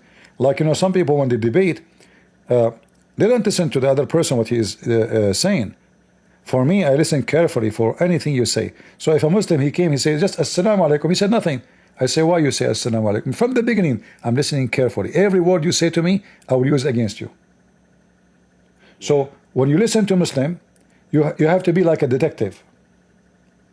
You know, a detective, he is waiting for you to say something so he can catch something. That is you. So he says something, listen carefully. Okay, now I get some information. Now try to use whatever he says to you against his belief. So when a Muslim, he start, okay, why you believe Islam is true? Oh, Quran have science. Okay, wonderful. Don't say Islam is a stupid. No, I said, can you give me one? And let him explain it to you. And let him finish, and then you get him busted. Show him that this is absolutely false. So by saying things to you, now you have material to use. So let's make it simple. If the enemy is coming to my house and I don't have arrows, I have the tool which I can use for the arrow, but I don't have the arrow itself. I need the enemy to throw their arrow at my house so I can collect it and use it against them. So let them throw their arrows. Let them throw their arrows. And the most sharp weapon is to use their arrows against them, because they cannot deny what they just said. So don't start with your arrows. Let them hit you first. Collect their arrows. You know, once I have a friend. He bought a new house. So he said, come visit me. You know, I said, but he said, I apologize. My garden is full of rocks. They are not finished yet. So I moved in because I need a place. And the garden is full in front of the house, full of rocks, and need a lot of work to do it. I said, we can clean that in 10 minutes. He said, how you can do it in 10 minutes? I said, it's easy. He said to him, do you have an empty trash can? He said, yes. I said, okay, bring it. The other side of the road is empty. There's no houses. It's a new area. So I put it there, and I took one rock. I throw it at the trash can. And there's a kids, like there's 20 of them playing not far. And they said, hey kids, who can hit that trash can? All the kids came. And they are a 20 monkey, you know. Yeah. And they started throwing rocks at the trash can. So in less than 5 minutes, or maybe 15 minutes, we have all the yard empty from the rocks. You know, he said, I see, you have to use your brain. They have fun. We clean the yard. Everybody is happy. So the Muslim is like a kid. Put the trash can for him and make him think that he is now having fun of you. You are the trash can. He is going to hit you. He will throw all his rocks. And then let him keep throwing rocks until he have no rocks on his side. And then I have a question. Shoot them back. About this. All right. Yeah.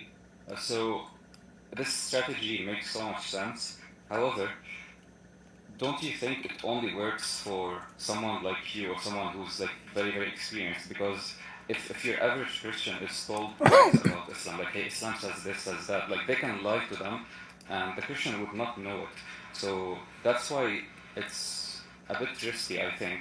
I don't know if you have a different opinion, but I think it's a bit risky, because if you're letting them say anything at all, they might lie in some things, and it might make sense to the average Christian. But if someone, like, this strategy may only work if someone knows, like, so many things about Islam.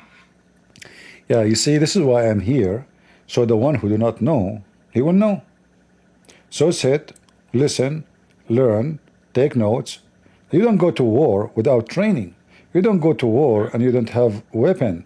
You don't go to war and you cannot run. So you have to be ready in order to fight the devil. So we don't go and say, hey, devil, I want to fight you. But the devil, he's smart. He is powerful. And I have nothing. So that is not what we are talking about. I'm talking about, like you mentioned to me, that you are an ex-Muslim. So already you have a good background about what you're coming from. So, and even you, maybe you don't have enough knowledge. So you train yourself, learn, read. You see, I was not born. I know all the garbage of Muhammad. All of us, we work in ourselves. So if I want to go to any mission in my life, I have to be ready for it. So I don't advise Christians to go and just argue and be like naive. You will look idiot then. They will make mockery of you. You will look like a joke. So don't do something you are not ready for. Prepare yourself, educate yourself, learn, save reference. Learn. And this is why we are here every day, or many hours. Why I'm here? We save the Muslims, and at the same time we train the Christians. We teach them, we share the knowledge, we give reference. Here we don't waste our time. I'm not showing my camera. I'm not doing a comedy show. Here it's a very serious education. And we never say something without giving reference. Ever, ever. Like, I don't know for how long you watch me. Have you ever seen me saying something without showing reference for it? No. So what is the purpose? So those who they are listening, not only the Muslims, they are learning, they are taking notes. So the one is serious, he will take notes, he will learn, and he will get himself ready. So until one day, you feel like you are ready. And you might go and you feel you are ready, but you are not ready yet. And then you face a conversation with Muslim, oh, I did not do good, no problem. You train yourself more, you learn more, you educate yourself, you see your weakness. So it's a process until you are ready. And if the Lord is with you and you have the knowledge, who could be against you? The Bible says, my people have been destroyed because they perished because of their ignorance. So ignorance will cause destruction. And Christian ignorant, he should not be ignorant, and yet he is a Christian. Otherwise, your ignorance is your enemy. They will use your ignorance against you. And this is for everything in life. If we are ignorant about disease, disease will kill us. If we are ignorant about driving in the street, we will die, we will kill. Somebody will hit me in the car. Ignorant is not allowed. Ignorant is risky. Ignorance is destruction. So when my people are destroyed because of they're being perished because of their ignorance, that means if you don't want to be perished, never accept yourself to be ignorant. Read your book, arm yourself with your book first, because they will challenge you with your book, and then learn all the laundry of Muhammad so you can use it when you need to. Yeah, I like that answer. That makes so much sense. I have one small question. You mentioned earlier Kinza Rabba. That was the first time I've heard about that book, and when you put it on the screen, like I could read, I can read Arabic, so I was reading things that you weren't reading as well, and it like if you're reading it, you just think like, yeah, this is the Quran basically. This is the Quran. It's crazy. This is the Quran. And, yeah. Yes. I have a question there. Yeah. Yeah. So, like, do we have like 100% proof that this book was there before Muhammad was born? Like, is it a historical fact? Oh, the Sabian, you can search. The Sabian are a very ancient religion. In fact, the Sabian, they believe that they hate the God of Moses because he killed the Pharaoh, because they believe that the Pharaoh is a Sabian too. The Sabian, a very ancient religion, is not something new. I mean, this is very, very ancient. You can go right now and search and go about them. They are very ancient. We're talking about thousands of years before Islam. So Sabian is. Yeah? Yeah, I was just going to ask if you have manuscripts from this book that date before Muhammad's time. Yeah, the Kanza Rabba is the origin of it is an Aramaic book, not an Arabic. So this is the translation version of the Aramaic book, and it is not really like you see this book here is called Kanza Rabba Yamin. So the book is two part. One is left and one is right. So now we are reading Kanza Rabba Yamin, which means the right side. So you read the books from two sides, like the right side and the left side, and you arrive in the middle, and that is the middle of the book. That means you receive the knowledge now. Like you are in the middle, you receive them both. So this is a very, even Muhammad was called Sabi. Do you know that? No. Yeah, Muhammad himself was called Sabi many times. Saba'a Muhammad. Sabi is the same. Sabi is the word used in English, actually. Like as an example, there is a story where the Muslims and Muhammad, they were going for water, looking for water, and then they found a woman. She is carrying water, so they asked her, "Where do you get this water from?" She said, "A distance about like 2 days from here." She said, "What about you come and tell our prophet about this water?" She said, "Which one is that one is called Sabi?" They said, "Yes." Do you see it?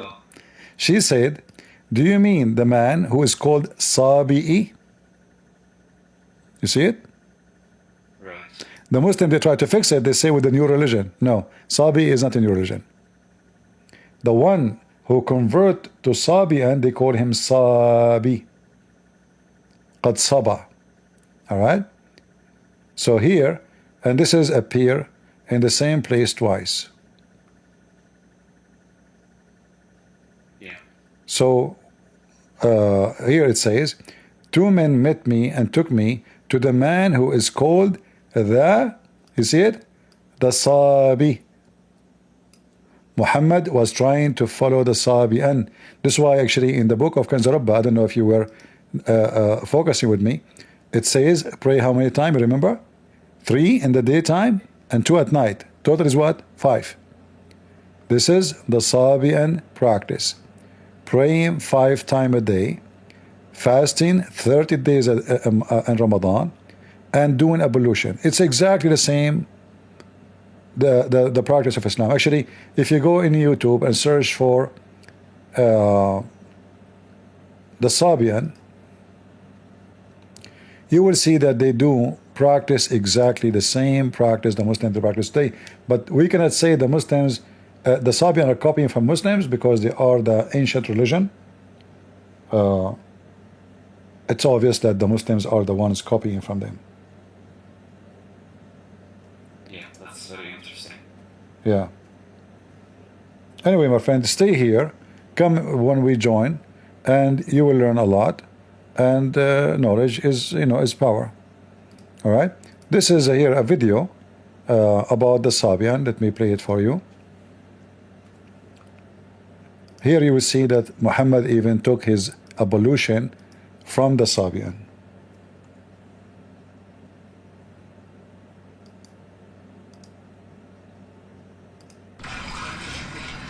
You see how he's doing his hands? Look at his hand.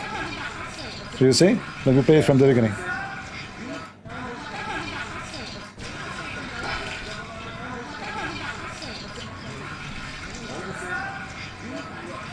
See? 3 times, 3 times, 3 times, 3 times. The same exactly as the Muslims. now his arms. Look at his arms. It's exactly. Now his mouth. 3 times. Exactly the same. Now his feet. Same. Muhammad is copying the Sabian letter by letter. He's a fraud. Wow. Yeah. And this is the link if you want to save it for your reference. All right, I will post it for you. Thank you. You're welcome. All right. Well, God bless you.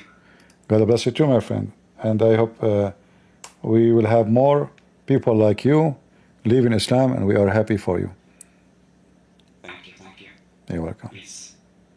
Take care. There's a reason the Muslims don't dare to debate me. And the reason is obvious. I will crush them.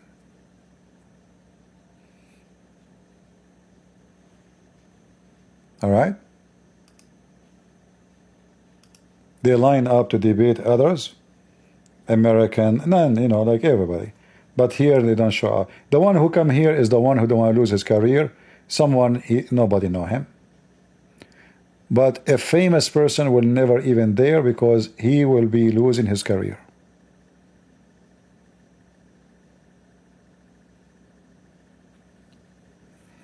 All right? Did we have a good time, guys?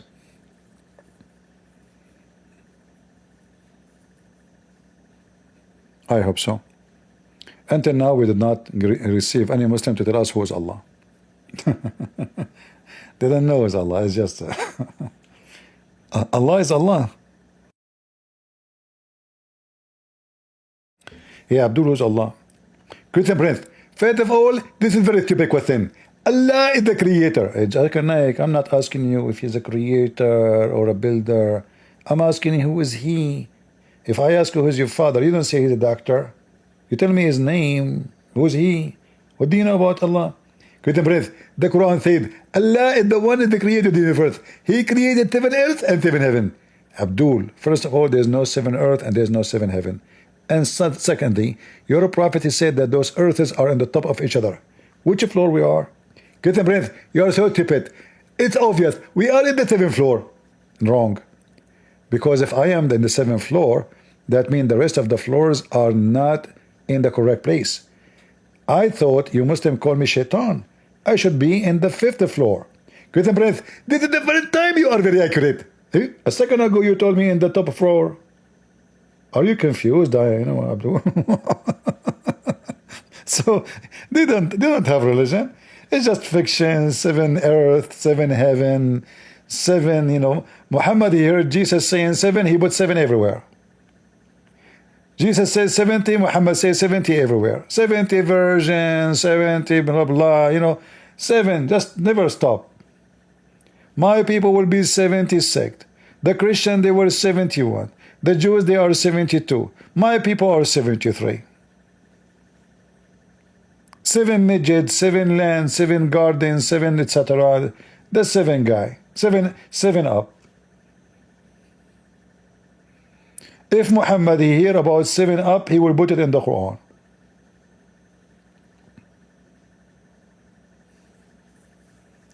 Anyone is famous, Muhammad, he put it in the Quran. He heard about Alexander the Great, here we go, put him in the Quran. Saleh, we put him in the Quran. Anything. The bird who can find women who have no hair, put him in the Quran. The genie, put them in the Quran. The Hur from the Persian, you know, mythology, put it in the Quran. Venus, put it in the Quran. Harut and Marut from Armenia, put them in the Quran. I mean, it's an international museum of stupidity. This is why the Quran says that Muhammad is an udhun. He is what? Udhun. What does that mean?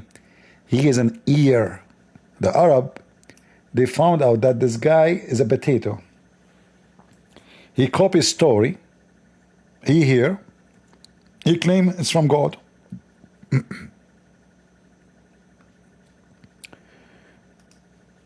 Chapter 9, verse number 61. Those people, they want to hurt the Prophet. Okay, what they do?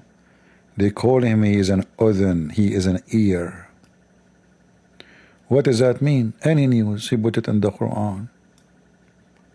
The Jews, they came to him and said, hey, Prophet Muhammad, there's a prophet, his name is Zulqarnain. Do you know anything about him? Muhammad said, oh, there's a prophet, his name is Zulqarnain. Okay. I will tell you about him, okay? Okay. He don't know who is Zulqarnain, he never heard of him. So he went to slaves, two slaves, they are Assyrian. And he go always listen to them, hearing stories. So he asked him about Zulqarnain. He come back and he told them, okay, Allah told me about Zulqarnain. Are you ready? Come to tell you. And then Zulqarnain, he found the sunset in a boiling water. And this is a story written by someone from Syria. More than 400 years before, some they say 300, 400 years before Muhammad. It's an old story, fictional story about a real person, which means the story full of fictions, but the person is real. That is Alexander the Great. So Muhammad, he took the story, as he heard it, with all the fictions, claiming that this is coming from God. Allah told me. This is not my story, brother. So Allah told him, okay, they are asking you about Zulqarnain. No problem, no problem. I will tell you a story about him. Okay, I established for him in the earth. Oh, here we go. Zulqarnain is a Muslim now. He keep going, keep going. Okay. Until what happened? Until he reached the sitting place of the sun. Ooh, what is that? Do you know Walmart? Take not the first light, the second light. No, don't stop there. You see a pharmacy, behind the pharmacy, this is where the sun set. He arrived the sitting place of the sun. What the heck is that? The sun set everywhere. And then he found it sitting in the spring of water. This is what the story is saying. This is what this legion is saying. I mean, this guy, then he continued, and then he reached the rising place of the sun. Oh, what is that? Okay, if you want to see where the sun rises, just ask Joe Biden. He will tell you. You know the thing. And then he found it rising on people who have no shelter. What does that mean? The Muslims, they say they are naked. Okay. Man, even women? Whew, man, it must be a very hot area.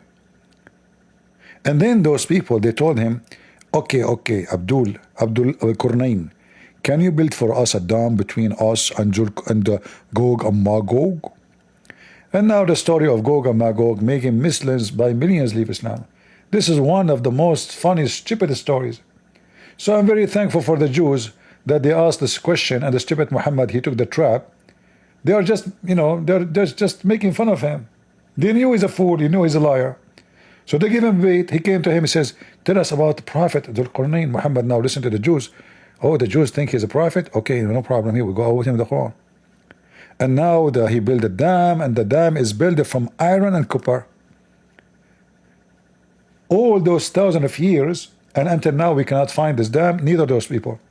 And by the way, those people, according to Muhammad, 1,000, if one of us is born, 1,000 of them is born. So if we are 7 billion, there are 7 trillions. Now, if you calculate the number, I mean, we'll not stay 7 trillions. We'll say 70 trillion. Why? Because if every one of them, he will make 1,000, and that at that time, in the time of Zulqarnain. So they must be duplicated by trillions. Where are they? And they are very aggressive, and they have ears so big you can sleep inside their ears. You will see the Muslims, they are making, like if I go right now and search for Gog and Magog, you will die laughing. Let me do that.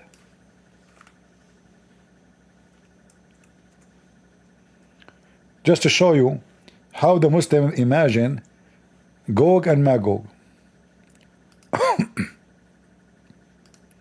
So they are not a human like us.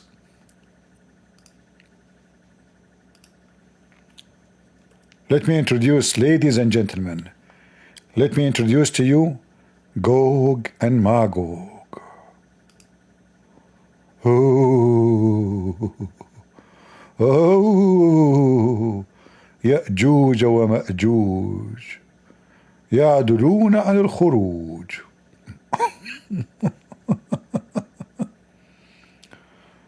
Oh boy.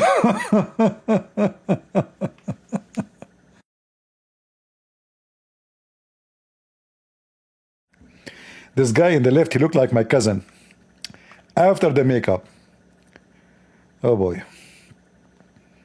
Those are Gog and Magog, brother. Oh boy. Oh. He is here? They found Gog and Magog. It's in that location. Take a beer. True story. Abdul. Gog. What happened to this guy? What is growing in your shoulders? Oh, this is a clothing, huh? Man. Who are those? Oh boy. All of them, they are Gog and Magog. And they are mixing together, huh? Where's the females? I don't like this thing. There's no girls? I will never go there. So this is the kingdom, there's no girls there? What the heck?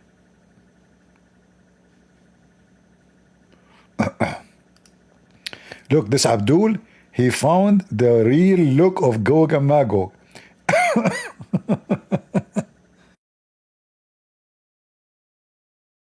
In Arabic, it says the correct look or the accurate look of Gog and Magog. Oh, what is that there? Sanafir? Samfur? What is this? And what is that? All of them are Gog and Magog. You look at the cute one there. You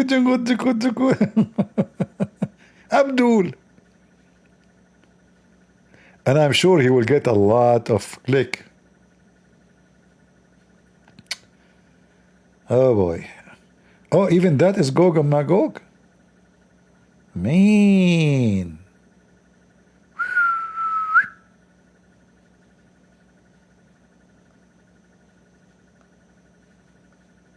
What we would do with the Abdul? What they are doing here? Oh, those are Gog and Magog look weird. Man. Now for me, I made I asked AI to make an image of Gog and Magog, and he gave me different imagination. Let me show you Gog and Magog according to my AI.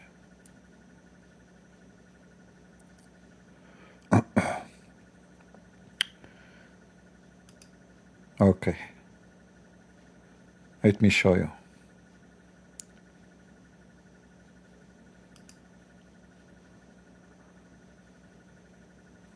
Gog and Magog.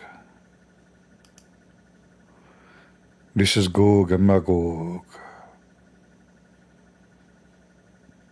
Very beautiful.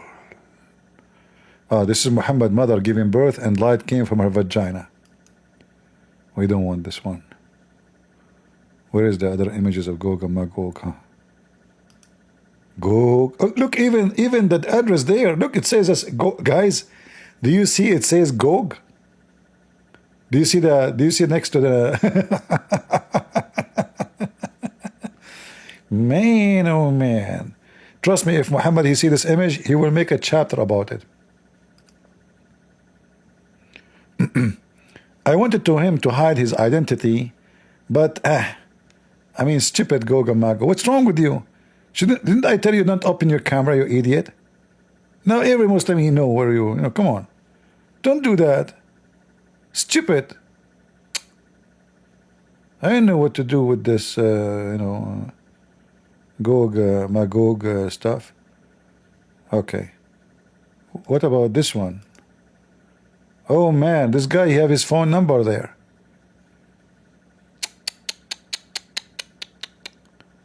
Oh boy.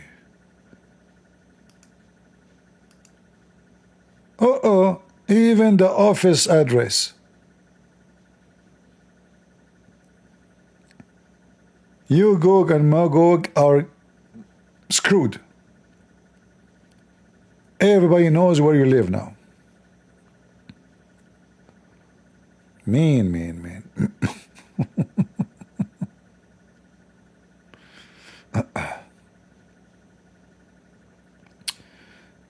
Alright guys, I think we have enough for today.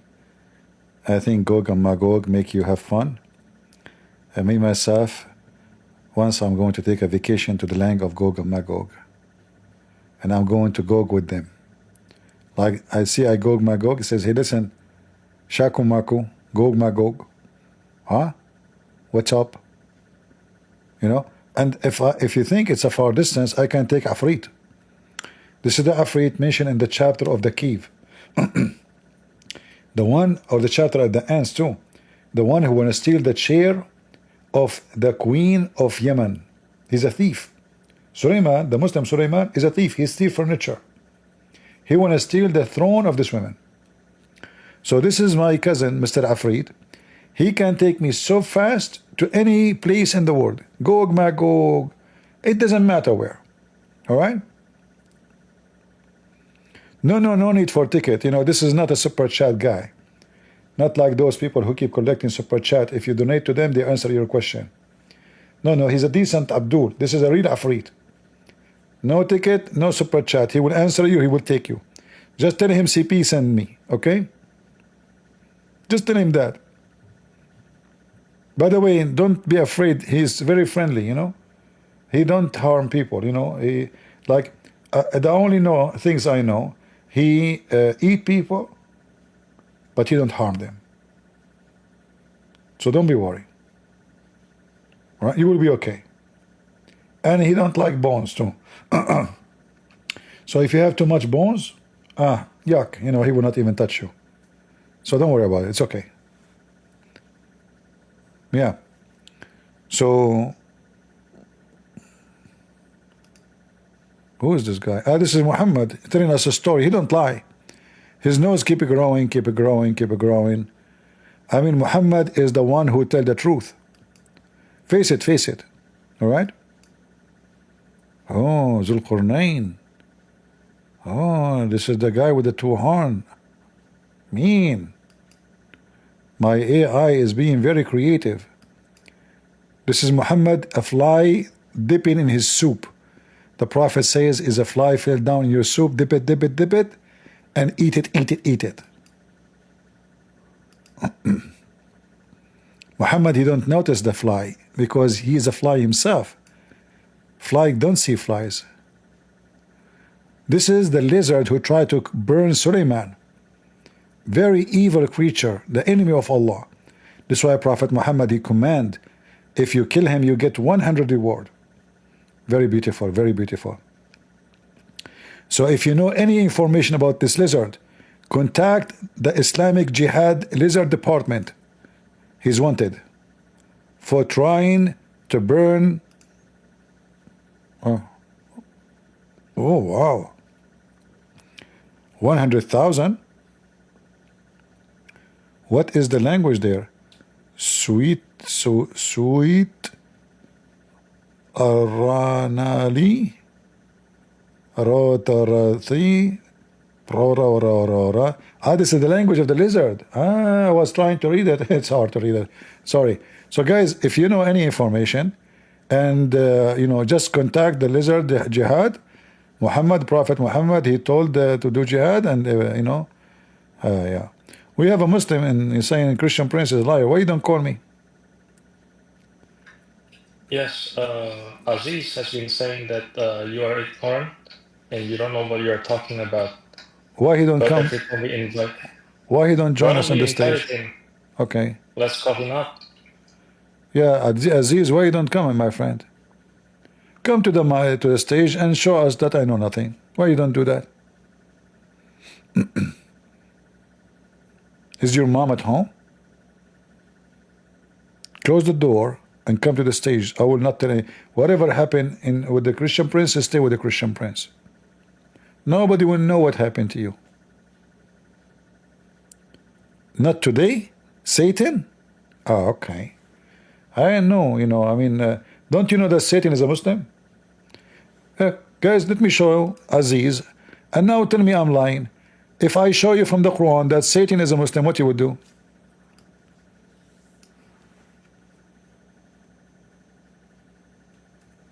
Read. Why you are calling me Satan? I'm not a Muslim. Is that your Quran? Speaking to Allah, call him my Lord?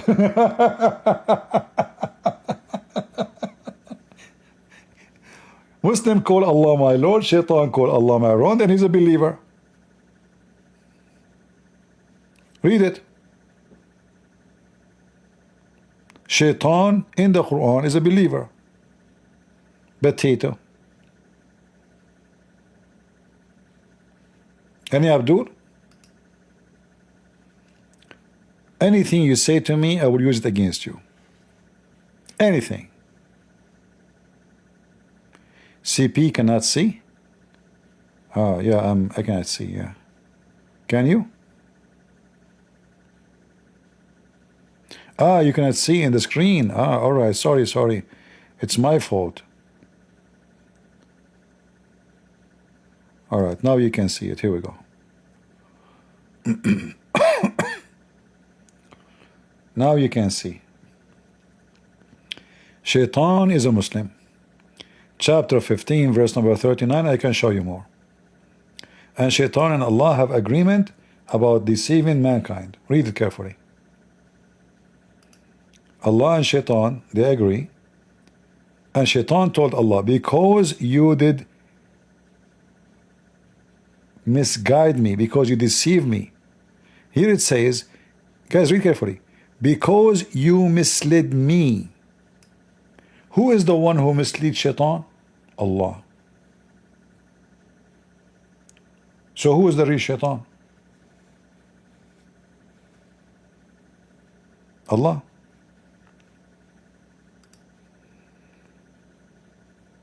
Did you take reference? The one who misleads Shaitan is Allah. Shaitan is a good person in Islam. Allah mislead him.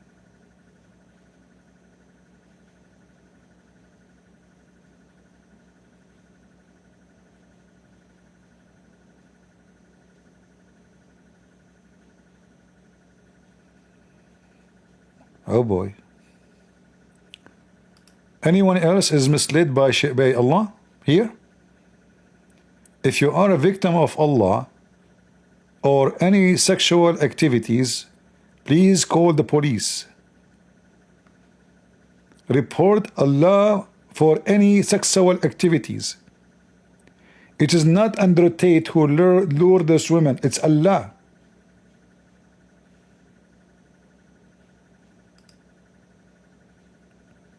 A nation of potatoes. All right, guys, I think we have enough for today. I hope we have good time. Did we have good time? Don't forget to leave your comment. And like not many they gave us like. I don't know why. Maybe because our program is not worth it. But it's okay. I will cry later. Because people did not give me a like. We are Arab, we are very sensitive. You don't give us like, we do things crazy. So if you want to be safe and secure in your city and your town, you better give me a like. Otherwise, I will call my cousins and you will be sorry.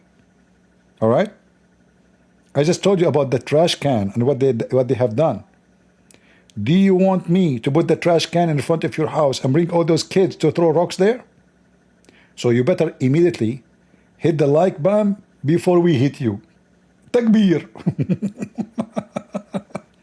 And leave a comment.